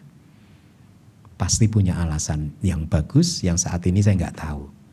Makanya saya harus menjaga sada saya kepada Buddha. Salah satunya seperti itu. Bayangkan, sebagai orang yang nggak tahu apa-apa waktu ke luar negeri itu, hanya dengan semangat besar saja. Ya, jadi ini mungkin dulu di masa lalu saya melakukan karma buruk yang menghalangi saya. Harus mencarinya jauh ke sana sini gitu. Oke, kita nggak punya waktu untuk membahas itu. Kita lanjutkan. Para yaksa yang berpengaruh atau memiliki kekuatan besar pun turun juga dari jalan setelah melihat Samanera tersebut dan mereka pun juga bangkit dari tempat duduknya. Kemudian ketika usianya telah bertambah, calon rahib laki-laki yang indrianya telah matang tersebut menjadi tertekan oleh ketidakpuasan dan ketidakpuasan terhadap kehidupannya sebagai Samanera, dan karena tidak mampu untuk menyingkirkan ketidakpuasan kehidupannya terhadap statusnya sebagai Samanera, dia yang rambut dan kukunya dibiarkan memanjang serta jubah atas dan bawahnya kotor pergi ke rumah ibunya yang di kehidupan saat ini, bukan yang yakini, ya, ibunya yang sekarang, yang ke rumah ibunya sendirian saja dengan membawa mangkok untuk mengumpulkan makanan derma dan jubah luar serta tanpa menginformasikan kepada siapapun. Setelah melihat putranya, Upasika bersujud dan berkata, "Wahai anakku, bukankah sebelumnya kamu pergi ke rumah ini selalu bersama dengan guru dan juga guru penahbis atau dengan para samanera yang lainnya yang masih muda? Tapi kenapa hari ini kamu datang sendirian saja?" Calon rahib laki-laki tersebut menceritakan keadaannya yang tidak puas terhadap kehidupannya atau statusnya sebagai samanera.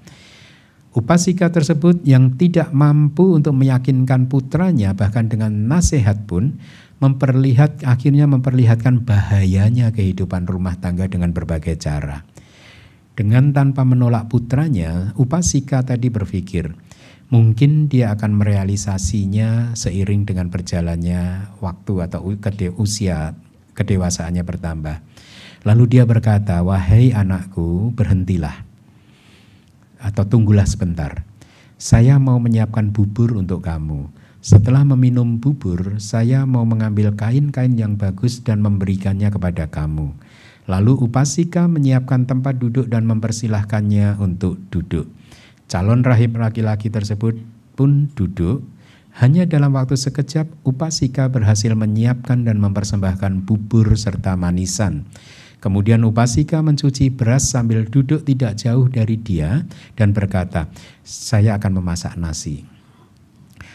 Pada waktu itu Yakini tadi merenungkan seperti ini, kemanakah si calon rahib laki-laki ini? Apakah dia mendapatkan makanan derma hari ini? Setelah mengetahui keadaan dia yang sedang duduk dengan keinginan untuk lepas jubah, Yakini berpikir, samanera akan memberikan rasa malu pada saya di antara para dewata yang memiliki kekuatan besar. Jadi Yakininya malu kalau samaneranya lepas jubah. Saya mau pergi dan memberikan bahaya kepada dia berkenaan dengan rencana lepas jubahnya dia. Lalu dia datang dan dia menguasai tubuh calon rahib laki-laki tersebut, memutar lehernya dan menjatuhkannya ke bumi dengan air liur yang menetes. Setelah melihat perubahan yang terjadi pada putranya tersebut, dia pergi dengan segera memeluk putranya dan membaringkannya di dadanya, jadi ibunya ya. Seluruh penduduk desa datang dan membuat persembahan kepada dewa-dewa, akan tetapi Upasika mengucapkan stanza berikut ini sembari menangis. Mereka yang menjalankan, nih stansanya seperti ini. Mereka yang menjalankan uposata di hari ke-8, ke-14, dan ke-15 dan juga paksa keajaiban. Paksa itu ternyata juga bahasa Indonesia, bahasa Palinya pakha, mirip sih pakha, bahasa Sanskertanya juga paksya gitu, mirip. Di Indonesia diterjemahkan jadi paksa. Ada banyak arti dari paksa selain dipaksa, memaksa begitu. Tapi paksa ini artinya 2 mingguan itu loh, putaran setiap 2 minggu itu, setengah bulan itu artinya. Dan mereka yang mempraktekkan kehidupan yang mulia, Brahmacharya ya. Jadi para yaksa tidak akan berani bermain-main dengan orang yang seperti itu. Artinya kalau Anda sering mempraktekkan uposata, Anda tidak akan diajak bermain-main oleh para yaksa. Demikianlah saya telah mendengarnya dari seorang arahanta. Sekarang saya melihat para yaksa bermain-main dengan Sanu. Setelah mendengar perkataan Upasika tersebut, Yakini, ibu dari kehidupan lampaunya, membenarkan stansa tadi lalu berkata seperti ini. Ketika Sanu bangun, akankah kamu mengatakan perkataan para yaksa ini seperti ini? Jangan lakukan karma yang jahat, baik secara terbuka maupun sembunyi-sembunyi. Jika kamu melakukan atau akan melakukan karma yang jahat, kamu tidak akan terbebas dari penderitaan, walaupun kamu terbang dan melarikan diri. Demikian balasan stansanya. Setelah berkata seperti ini, setelah melakukan karma yang jahat, tidak ada kebebasan bagi kamu dan seterusnya. Akhirnya calon rahib laki-laki tadi dibebaskan oleh Yakini. Setelah membuka kedua matanya, calon rahib laki-laki tersebut melihat ibunya dengan rambut yang kusut dan air mata bercucuran karena khawatir mencemaskan nasib anaknya kan. Setelah melihat seluruh penduduk desa yang sedang menangis, sedang berkumpul, dia yang tidak mengetahui keadaannya yang dikuasai oleh yaksa berkata kepada ibunya sembari berbaring, "Sebelumnya saya duduk di dipan ini. Ibu saya mencuci beras sambil duduk tidak jauh dari saya. Akan tetapi sekarang saya berbaring di tanah, ada apa ini?" Paham ya? Kan tadinya dia ingat dia masih duduk di sini, kok sekarang dia berbaring di tanah gitu. "Wahai ibu, orang-orang menangisi orang yang telah mati," kata dia. Atau menangisi seseorang yang masih hidup tapi tidak terlihat. "Wahai ibu, ibu melihat saya yang masih hidup, kenapa ibu menangisi saya?" Paham nggak maksudnya? Orang-orang kan biasanya menangisi orang yang telah mati atau menangisi orang yang hidup tapi lama nggak terlihat. Tapi ini ibu melihat saya masih hidup, kok ibu menangisi saya gitu. Kemudian ibunya yang ingin memperlihatkan bahaya kepada dia berkenaan dengan kedatangan dan maksud dia untuk lepas jubah berkata seperti ini, "Wahai anakku, orang-orang menangisi orang yang sudah mati atau siapapun yang masih hidup tapi tidak terlihat. Tetapi siapapun yang setelah meninggalkan kenikmatan-kenikmatan indriawi," jadi kayak kami yang memakai jubah, itu dikategorikan sebagai orang-orang yang telah meninggalkan kenikmatan-kenikmatan panca indera. Ya, karena kan saya nggak boleh nonton seperti Anda dan lain sebagainya. Ya,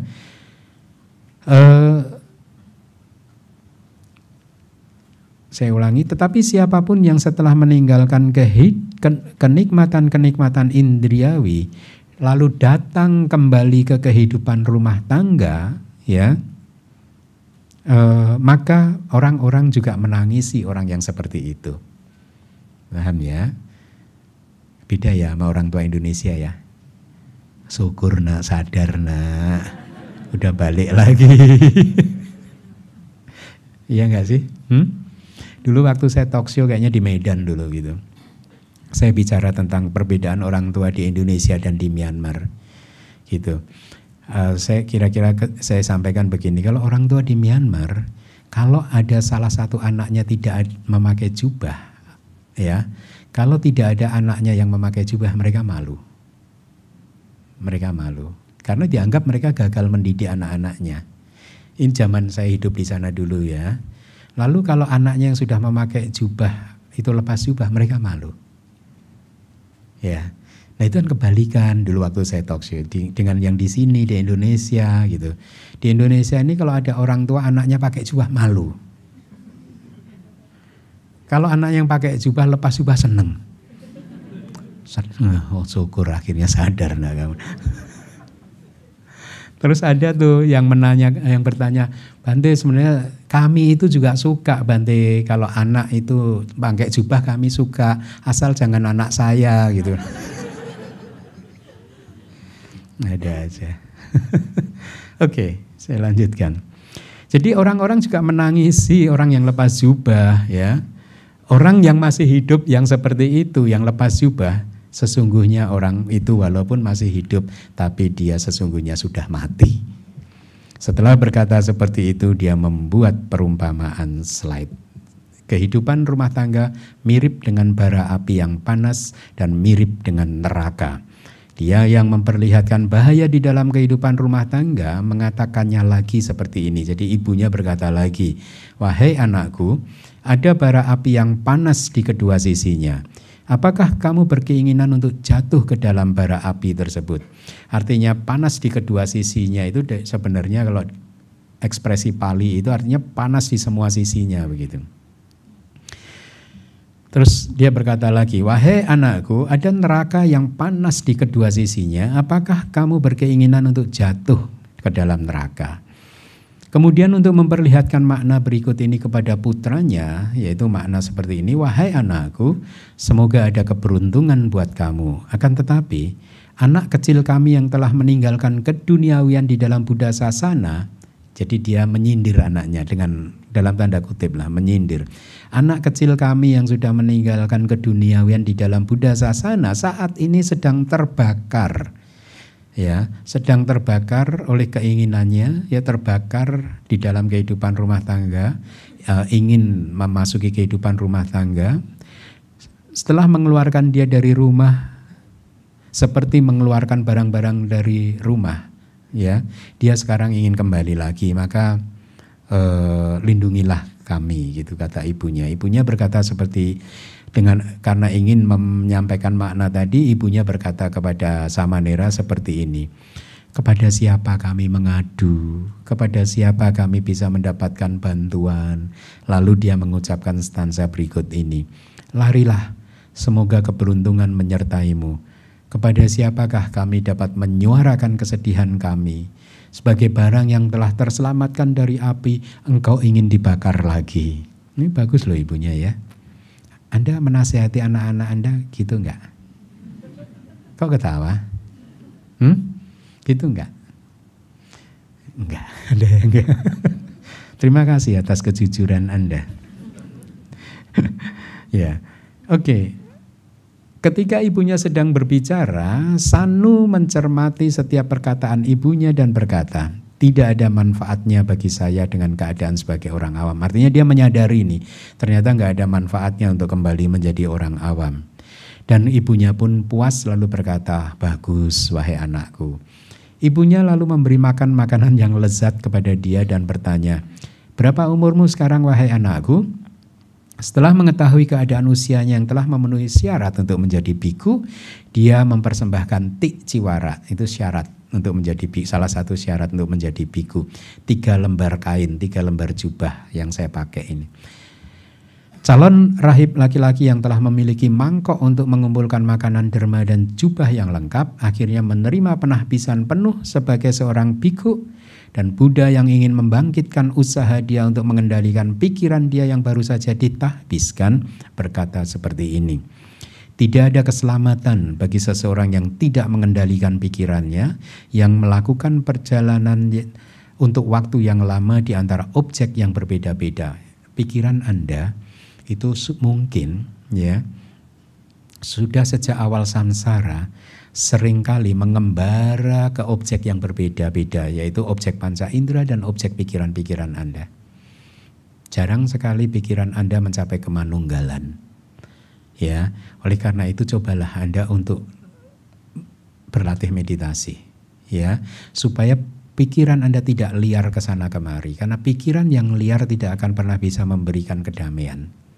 Ya, pikiran harus dikendalikan. Nah, cara mengendalikannya ya salah satu yang paling mudah dengan meditasi mengamati nafas masuk dan nafas keluar. Coba, kalau Anda bisa mempertahankan pengamatan Anda terhadap nafas masuk dan nafas keluar selama 15 menit saja tanpa putus, Anda akan merasakan bedanya. Beda antara kualitas hati dan pikiran Anda ketika Anda biarkan berlarian ke objek yang berbeda-beda tadi, kadang melihat, kadang mendengar, kadang mencium bau, ya, kadang merasakan makanan, menyentuh, berpikir dan lain sebagainya. Dan dengan kualitas pikiran ketika pikiran Anda dibatasi hanya menangkap objek yang terbatas, yaitu hanya nafas masuk dan nafas keluar. Pertahankan. Jangan mungkin 15 menit, kalau 15 menit itu kepanjangan. Kalau Anda bisa mempertahankan perhatian Anda pada nafas masuk dan keluar itu selama 5 menit saja tanpa putus, ya. Artinya tanpa putus itu pikiran Anda tidak sempat mengambil objek selain nafas masuk dan nafas keluar, maka Anda akan merasakan bedanya. Betapa damainya batin ketika batin Anda tidak bergerak ke sana kemari ke objek-objek yang berbeda-beda tadi. Ya, betapa bahagianya batin Anda ketika batin Anda dilatih untuk mengamati atau berada di dalam satu objek saja yang dibatasi dalam atau mungkin 2 objek, nafas masuk, nafas keluar. Itu pun sudah akan terasa bedanya, ya. Jadi inilah sebenarnya kunci untuk mendamaikan hati. Dan ketika batin Anda tenang, kebijaksanaan Anda bertambah. Ya, jadi bukan dengan cara berpikir yang membuat pikiran Anda bergerak ke sana kemari, Anda lalu mendapatkan kebijaksanaan. Justru dengan mengendalikan batin Anda, kebijaksanaan Anda akan berkembang. Ya. Seringkali di dalam kehidupan saya, semua keputusan-keputusan penting yang saya ambil itu selalu muncul setelah bermeditasi. Ketika batin menjadi tenang, Ya, jadi cobalah, latihlah terus meditasi Anda supaya kelahiran kali ini tidak sia-sia. Oke, saya lanjutkan sedikit lagi. Buddha tadi mengatakan kan tidak ada keselamatan bagi seseorang yang tidak mengendalikan pikirannya dan seterusnya. Itulah mengapa usaha yang harus dilakukan di dalam pengendalian pikiran adalah seperti mengendalikan seekor gajah yang ganas dengan sebuah galah. Jadi anggap saja pikiran Anda yang liar itu sebagai gajah yang liar, ganas, galak yang harus dikendalikan dengan sebuah tongkat galah. Lalu Buddha mengucapkan stansa yang ada di slide. Arti stansa tersebut, sejak dahulu kenikmatan indriawi muncul pada seseorang di objek-objek manapun seperti objek bentuk atau objek mata dan lain-lain. Dengan sebab manapun, misalkan karena kadang Anda ingin menikmati objek panca indera karena nafsu ragawi Anda, atau bahasa ininya yang saya tidak suka tapi ini maknanya sama, nafsu ragawi itu birahi, nafsu terhadap lawan jenis, ya. Kan kadang Anda ingin menikmati objek mata, telinga dan lain sebagainya didorong oleh nafsu ragawi. Kadang didorong oleh pikiran-pikiran jahat, niat-niat jahat. Kadang didorong oleh kilesa-kilesa yang lain, ya. Jadi sejak dahulu kenikmatan indriawi muncul pada seseorang di objek manapun, ya, seperti objek mata dan lain-lain, dengan sebab manapun, yaitu seperti nafsu ragawi dan lain-lain, dan pikiran itu berlari kemanapun dia menginginkannya, ya. Lalu ada kebahagiaan pada orang tersebut yang mengembara sesuka hati kemanapun dia menginginkannya karena kenikmatan indriawi yang muncul, yang telah muncul tersebut. Batin ini melakukan perjalanan untuk waktu yang lama dengan nyaman karena pengembaraan yang persis seperti itu. Anda merasa sudah nyaman dengan pengembaraan, dengan perilaku batin Anda yang selalu kesana kemari itu. Karena sudah terbiasa sejak awal dari samsara. Jadi udah kayak kebal, ini dianggap ya inilah kehidupan gitu. Padahal enggak. Coba kalau Anda bisa mengalami apa yang tadi saya sampaikan, batasi pikiran Anda selama 5 menit saja, Anda akan mendapatkan wawasan yang baru tentang kehidupan ini, ya. Tapi orang yang tidak pernah bermeditasi akan menganggap wajar, ya wajarlah kehidupan seperti itu gitu. Saya pernah berdiskusi dengan saudara saya yang beragama berbeda yang menganggap bahwa segala kehidupan yang terjadi ini wajar-wajar saja. Saya katakan enggak wajar, saya bilang gitu. Enggak wajar gitu. Kamu menganggap wajar karena kamu nggak pernah begini-begini, saya pikir. Coba kamu meditasi, baru kamu tahu, oh ternyata ada kualitas batin yang lain yang harus dikejar, yang tidak sama dengan apa yang biasanya atau sehari-hari telah kamu rasakan tersebut, begitu. Ya, nah jadi saya minta waktu sedikit lagi. Jadi batin ini sudah terasa nyaman dengan pengembaraannya gitu ya. Tetapi apapun demikian kata Buddha, hari ini saya bertekad akan mengendalikan batin tersebut dengan sati seperti seorang sais gajah yang terampil, yang disebut sebagai seorang pelatih gajah, mengendalikan seekor gajah yang mabuk dan sangat marah. Saya tidak akan memberikan kesempatan pada batin tersebut untuk melanggar. Artinya adalah untuk melanggar sila, melanggar dengan cara melakukan karma-karma buruk dan hal-hal buruk yang lainnya. Jadi dia bertekad untuk mulai menjalani kehidupan yang baik. Demikian arti stansa ini. Di akhir dari wejangan terjadi penembusan dhamma pada banyak dewata yang mendekat untuk mendengarkan dhamma bersama dengan Sanu. Setelah mempelajari perkataan Buddha yang disebut Tripitaka dan setelah menjadi pembicara dhamma yang hebat, yang mulia tersebut pun atau yang mulia Sanu, si Samanera tadi, bertahan hidup selama 120 tahun, menggemparkan seluruh Jambudipa atau India dan mencapai Nibbana yang terakhir atau Parinibbana. Demikianlah cerita tentang calon rahib laki-laki yang bernama Sanu yang merupakan cerita yang kelima. Dengan berakhirnya cerita ini maka berakhir pula kelas Pariyattisasana minggu ini. Semoga apa yang sudah saya sampaikan bermanfaat bagi Anda semua. Terima kasih. Sadu, sadu, sadu. Sekali lagi Anu Modana Bante atas pembabaran Dhamma Desana pada pagi hari ini. Semoga makin memperkuat sada kami akan ajaran Buddha, Dhamma, dan Sangha. Sadu, sadu, sadu. Baik kalian Amita, kita akan segera mengikuti sesi berikutnya yaitu sesi tanya jawab. Namun terlebih dahulu kami bacakan beberapa tata tertib. Bagi kalian Amita yang berada di ruang Dhammasalah dan yang telah bergabung melalui aplikasi Zoom yang bisa mengajukan pertanyaan secara langsung. Bagi kalian Amita yang berada di ruang Dhammasalah yang ingin bertanya, silakan mengacungkan tangan terlebih dahulu. Sedangkan yang berada di aplikasi Zoom, silakan klik tombol raise hand. Bagi kalian Amita yang telah dipersilakan untuk bertanya, silakan menyebutkan nama dan kota domisili terlebih dahulu. Dikarenakan keterbatasan waktu, mohon hanya untuk bertanya satu pertanyaan secara ringkas dan relevan dengan topik hari ini. Dan mohon maaf apabila tidak semua penanya mendapatkan kesempatan untuk bertanya. Baiklah, kesempatan bertanya pertama kami berikan kepada kalian Amita, baik kepada Bapak.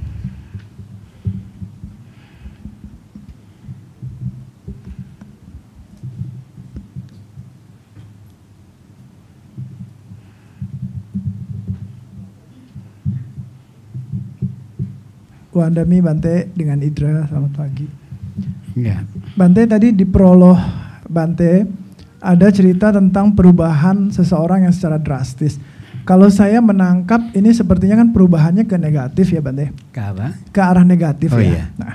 Nah saya kaitkan dengan kelas Abhidhamma yang Jumat dari Pak Kadek kemarin. Pak Kadek ada menjelaskan dengan satu tabel, teman saya lupa nama tabelnya apa Bante. Kira-kira ada tahapan 1 sampai 8 adalah buah karma yang kita terima. Kemudian 9 sampai 15 adalah reaksi kita gitu lah Bante, kira-kira di tabelnya itu. Nah, dengan cerita yang sama untuk mengatasi permasalahan yang orang tadi itu ya Bante, di prolog Bante, apakah bisa menggunakan metode tersebut? Jadi orang itu menyadari bahwa 1 sampai saat ini karma buruk sedang berbuah. Kemudian yang paling penting kan reaksinya dia gitu ya Bante. Nah mungkin lebih spesifik saya ingin tanyakan reaksi seperti apa secara Buddhis yang harus dilakukan ketika seseorang mengalami apa yang Bante ceritakan di prolog tadi. Terima kasih Bante. Oh baik, mungkin ya saya menduga tapi kalau keliru ya diluruskan. Mungkin yang dimaksud oleh Pak Idra tadi adalah penjelasan Pak Kadek tentang proses kognitif ya mungkin ya. Jadi dari arus bawangga ini kan wipaka, itu buah karma. Kemudian panca dwara wajana itu adalah kiriya. Kemudian caku winyana itu wipaka cita. Sampaticana santirana juga wipaka cita. Kemudian wotapana itu adalah kiriya cita. Jadi hanya 3 sebenarnya yang merupakan buah dari karma masa lalu, dan seberat apapun karma buruk yang sedang berbuah itu diterima oleh panca indera dengan UPK gitu ya sebenarnya ya. Tetapi kan kemudian pertanyaannya adalah kenapa ketika seseorang mengalami buah karma buruk itu merasakan bahwa buah karma buruknya itu menjadi terasa berat. Nah, perasaan merasa berat seperti itu sesungguhnya itu bukan buah karma buruk, tetapi itu reaksi dia terhadap buah karma buruk yang sedang berlangsung. Nah tadi yang dimaksudkan Pak Idra, reaksinya itu ada di jawana gitu kan, ada 7 momen kesadaran. Ini bagi yang paham Abhidhamma, bagi yang nggak paham jangan khawatir. Ya, yang nggak paham, jadi intinya begini. Saya kan pernah mengatakan dengan kalimat yang lebih universal bahwa sesungguhnya tidak ada buah karma buruk yang berat, nggak ada. Benar-benar itu bukan kalimat bombastis yang bersifat menghibur saja, tetapi by nature memang sesungguhnya tidak ada buah karma buruk yang berat. Ya, karma buruk buahnya itu terasa berat karena Anda nggak mau menerimanya. Baru terasa berat. Karena Anda mikirin kenapa baru berat. Ya. Tetapi kalau Anda bisa menerimanya dan menyadari, oh memang sejak awal samsara sampai hari ini tentu dong, fair dong kalau saya banyak melakukan karma buruk dan sekarang salah satunya berbuah. Masa karma buruk nggak boleh berbuah, yang boleh hanya karma baik aja, kan nggak fair jadinya kan. Ya, jadi kalau Anda bisa menerimanya dengan ringan, maka buah karma buruk nggak ada yang berat sebenarnya. Dengan mengizinkan Anda untuk memetik buah karma buruk, maka kehidupan menjadi ringan. Kan kehidupan jadi berat karena Anda tidak mengizinkan diri Anda untuk mengalami buah karma buruk. Gitu. Tapi siapakah kita, sedangkan Buddha saja harus mengalami buah karma buruk begitu. Ya, nah jadi sekali lagi bagi yang awam terhadap Abhidhamma, ya saya katakan tidak ada buah karma buruk yang berat. Karma buruk buahnya terasa berat, itu karena Anda tidak mau menerimanya dan Anda memikirkannya terus menerus. Kenapa gitu. Sekarang daripada Anda berpikir kenapa, ditambahi satu kata lagi. Kenapa enggak. Jadi Anda hanya kurang satu kata aja, makanya Anda stres. Ya, jadi kalau karma buruk sedang berbuah, Anda sedang mengalami karma buruk, sekarang tambah satu kata jadi kenapa enggak. Iyalah. Jangan Anda pikir juga saya sebagai biku enggak pernah mengalami karma buruk. Banyak karma buruk saya berbuah gitu. Tapi kan saya mantra saya kan nggak kayak Anda kenapa saya kenapa enggak. Jadi gitu Pak, dengan mengizinkan diri kita untuk menerima karma buruk itu, jangan terlalu serius juga terhadap kehidupan, karena pada akhirnya kehidupan ini bukan sesuatu yang berada dalam kendali kita. Itulah mengapa cara terbaik menjalani kehidupan adalah dengan tidak serius di dalam kehidupan ini. Artinya tidak serius itu bukan kemudian kita nggak melakukan tugas kita, kewajiban kita, enggak. Kita tetap melakukan tugas kita, tetapi kita harus bisa menerima kalau syarat dan kondisinya berubah, maka segala sesuatu bisa berubah kan? Ya. Nah, jadi misalnya nih saya beri contoh. Ini terus terang aja nih saya curhat nih. Ya. Sebenarnya kan saya ini kan nggak mengajar di Pusdiklat Abhidhamma Nusantara. Dari awal Pusdiklat Abhidhamma Nusantara itu disetting dengan guru pengajarnya Pak Kadek. Kenapa saya nggak mau ngajar di Abhidhamma lagi, di samping saya rasa saya udah lengkap, ya udah selesai lah, ya saya udah nggak akan mengajar Abhidhamma lagi karena semua sudah ada di YouTube, bukunya juga sudah ada, tugas saya udah saya anggap selesai untuk mengajar Abhidhamma begitu. Selain itu saya juga waktunya udah sangat udah habis ya untuk kebutuhan saya pribadi dan menerjemahkan saya itu udah habis gitu.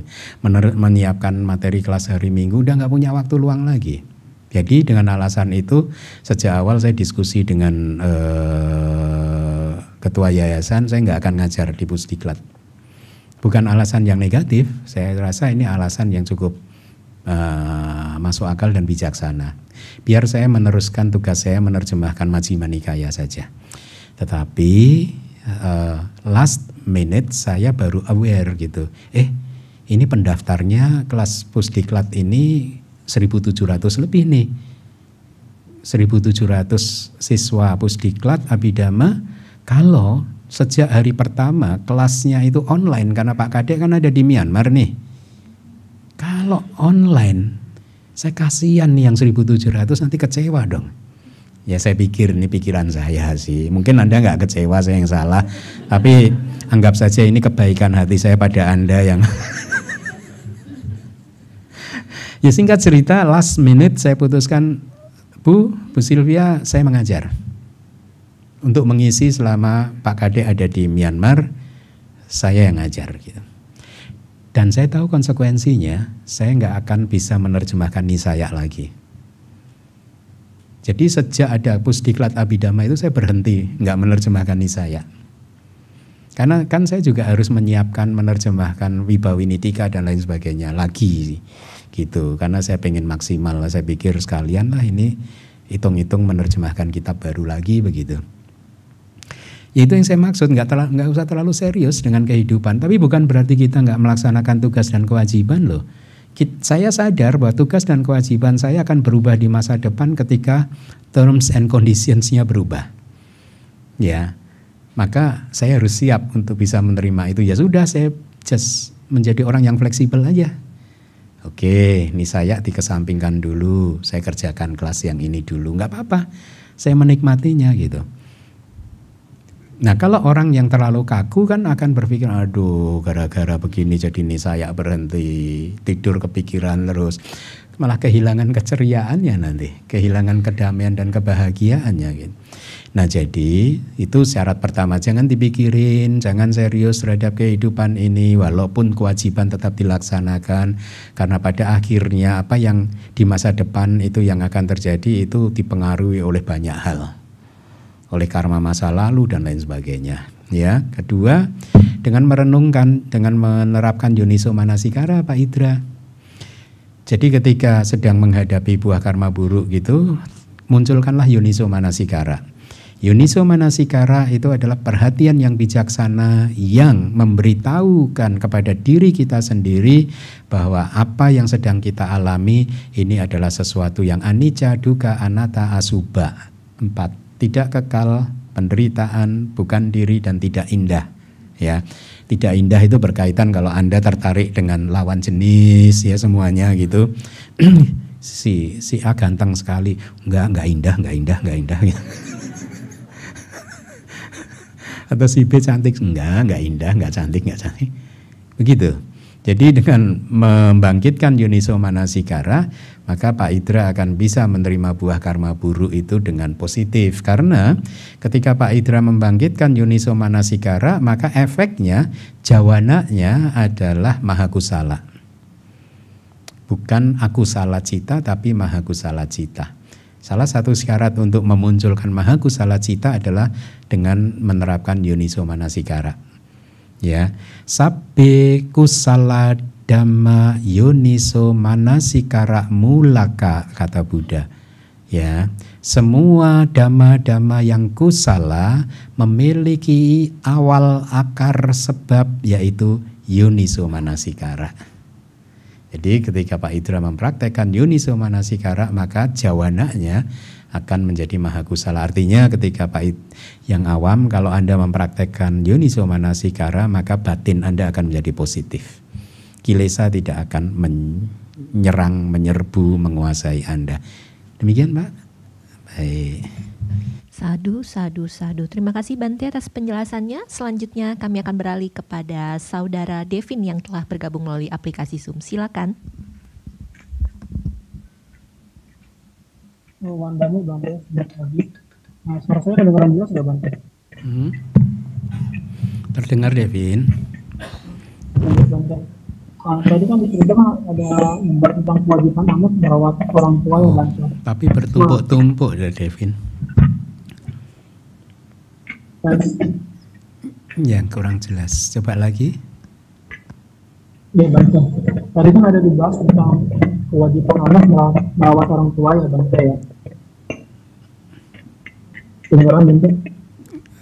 Kedengaran, tapi suara kamu tumpuk-tumpukan. Jadi maknanya. Mungkin aku coba delay Bang. Atau diperbaiki dulu Devin. Ya, kayaknya tumpuk-tumpukan. Maaf ya Devin. Iya Bante. Maaf. Baik, selanjutnya kita beralih ke penanya yang tetap berada di Zoom, yaitu kepada Bapak Edwin. Silakan kepada Bapak. Oke, untuk Bante. Iya. Kedengaran? Iya, kedengaran Pak. Kedengaran. Ya, saya Edwin dari Penang, Malaysia. Bante. Oh, Penang ya? Ya, Malaysia. Baik. Saya mau tanya, perkataan sabe dengan sapa itu apa beza dia Bante? Oh, oke. Itu gender. Karena di Karania Metta Sutta ada buku ada yang menggunakan perkataan sabe dengan ada yang menggunakan kata sapa. Oh ya, sebenarnya itu berkaitan dengan gender sih Pak. Dalam kalimat bahasa Pali itu setiap kata itu mempunyai gender gitu ya.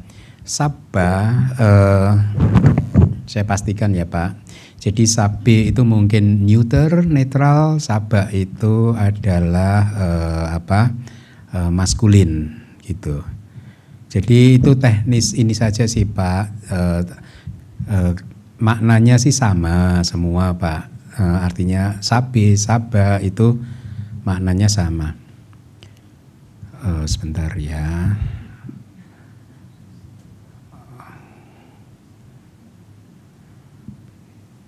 Iya. Ya, maskulin itu yang plural kan sabe. Sabe itu adalah maskulin plural. Tahu ya Pak ya? Ya, Kemudian kalau saba itu feminin plural. oh ya, Ya, jadi itu masalah gender saja sih Pak. oh ya. Ya, Terima kasih. semuanya benar Pak? Oh semuanya. Ya, semuanya benar. Terima kasih Bante. Baik Bapak. Satu. Sadu. Terima kasih Bante atas penjelasannya. Kami mohon maaf dikarenakan keterbatasan waktu. Pertanyaan dari Bapak Edwin tadi merupakan pertanyaan terakhir di sesi tanya jawab kali ini. Bagi kalian Amita yang ingin mendapatkan semua materi di kelas PS pada pagi hari ini, Anda bisa mendownloadnya langsung di website Dhamma Vihari di www.dhammavihari.or.id. Sekali lagi Anumodana Bante. Bante mohon waktu untuk membacakan kembali pengumuman. Baik kalian Amita, kami akan kembali membacakan beberapa pengumuman kelas pada pagi hari ini. Telah terbit buku Dhammapada Atthakatha stansa 1 hingga 196 beserta buku pelengkapnya, serta buku-buku lainnya yang bisa Anda lihat di layar monitor Anda saat ini. Semua buku terbitan DBS ini Anda bisa mendapatkannya langsung di perpustakaan DBS ataupun mengisi formulir dengan cara memesan, yaitu mengisi formulir di tautan bit.ly/DBS Book. Semua informasi mengenai terbitan buku DBS Anda bisa menghubungi Divisi Propagasi DBS di 0813 8700 3600. Pengumuman selanjutnya, mari kalian Amita kita terus melakukan kebajikan, yaitu salah satunya dengan dana makan kepada anggota Sangga. Untuk itu DBS mengundang seluruh kalian Amita untuk turut bergabung bersama kami dalam WhatsApp grup dana makan anggota Sangga. Dengan cara memindai QR Code yang tertera pada poster Anda saat ini yang juga telah diumumkan melalui sosial media DBS lainnya, serta WhatsApp grup Buddha Sasana Nugaha.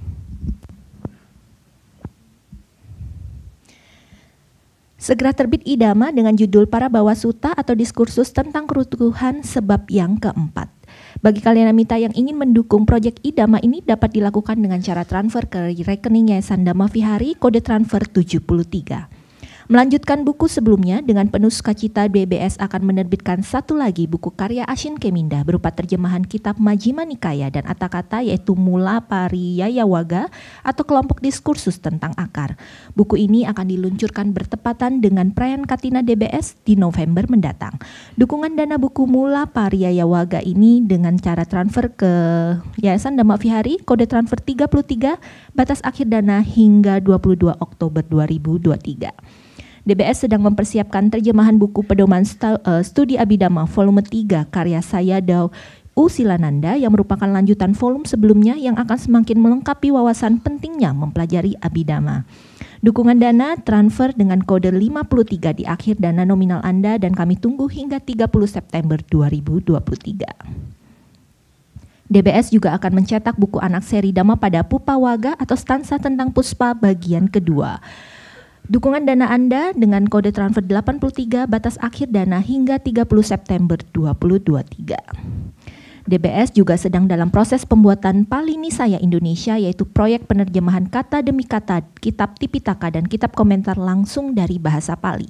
Tujuan dari proyek ini adalah membuka akses selebar-lebarnya ke kitab suci sehingga Sangga dan umat mempunyai pemahaman ajaran Buddha yang seragam mendukung praktek yang benar. Mari kalian Amita berkontribusi pada kebajikan besar ini demi manfaat kelanggengan sasana. Bagi kalian Amita yang ingin mendukung proyek Palinisaya Indonesia ini dengan cara transfer ke rekening Yayasan Dhamma Vihari kode transfer 63. Kalian Amita, demikianlah pengumuman kelas pada pagi hari ini. Selanjutnya kita bersama-sama sebentar lagi akan melakukan satu lagi kebajikan, yaitu dana parami, di mana kalian Amita dapat berdana secara digital dengan cara scan kris melalui poster yang tertera pada layar monitor Anda saat ini. Atau bagi kalian Amita yang saat ini berada di ruang Dhammasala, dapat melakukan scan kris melalui kartu-kartu yang akan dibagikan oleh tim Weya Waca kami ataupun melalui kantong dana yang akan diedarkan. Mari kalian Amita kita siapkan batin dan jasmani kita dengan penuh pemahaman dan pemahaman yang benar akan berdana. Mari kita bersama-sama melakukan kebajikan dana parami.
Sadu, sadu, sadu. Sekali lagi anumodana Kalyanamita. Selanjutnya kita akan melakukan pelimpahan jasa atas segala jenis kebajikan yang telah kita lakukan di sepanjang kelas pagi hari ini di bawah bimbingan Bante Keminda.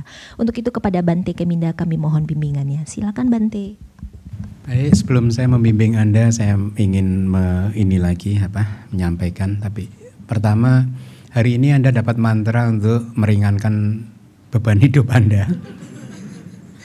Ketika karma buruk berbuah, mantranya apa? Kenapa enggak, kenapa enggak, kenapa enggak. 3 kali, kalau 1 kali kurang. Dan nadanya harus pas. Kenapa enggak, kenapa enggak. Ya, nah, jadi supaya Anda hidup makin fun, makin menyenangkan. Kedua, saya melihat nih makin DBS ini kayak budget airline. Sesak ya. Dan kelihatannya udah penuh juga di belakang ya, tapi jangan khawatir, itu tidak terlihat dengan mata telanjang Anda. Sebenarnya di seberang gedung sana renovasi sudah dimulai, udah dibongkar-bongkar itu. Jadi kalau selesai nanti kita akan dapat 1 ruangan lagi tambahan. Tadi desain interiornya udah dikirim arsitek ke saya untuk diputuskan siang hari ini. Ya mudah-mudahan yang pastilah kita akan dapat 1 tambahan sehingga Anda akan menjadi lebih nyaman lagi nanti kalau ruangan itu sudah digunakan. Ya, itu yang ingin saya sampaikan. Sabar ya, walaupun budget airline tapi Anda masih mendengarkan dhamma kan. Daripada hidup di alam bawah, itu juga budget airline juga penuh di alam bawah, Anda nggak dengar dhamma.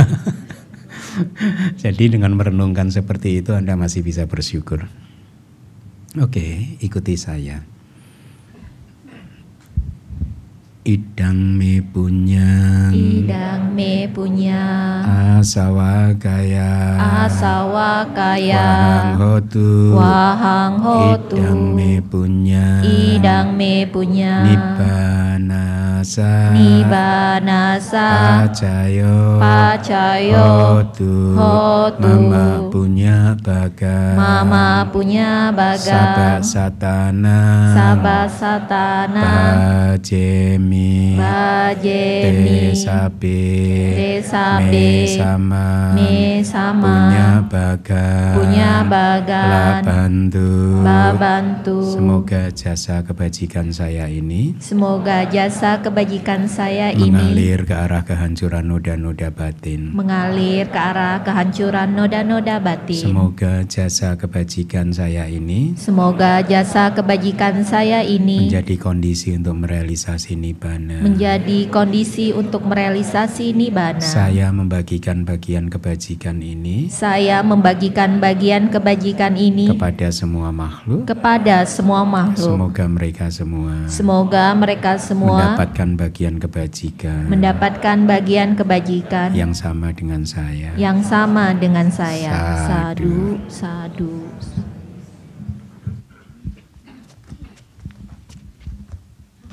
Sekali lagi terima kasih Bante atas segala bimbingan dan dhamma desana pada pagi hari ini. Kepada Kalyanamita, mari kita semua berdiri sambil beranjali dan berucap Anumodana Bante. Semoga Bante selalu dalam keadaan sehat, damai, dan berbahagia. Anumodana Bante. Semoga Bante. sehat selalu. Anumodana Bante. Semoga Bante dalam keadaan sehat-sehat selalu.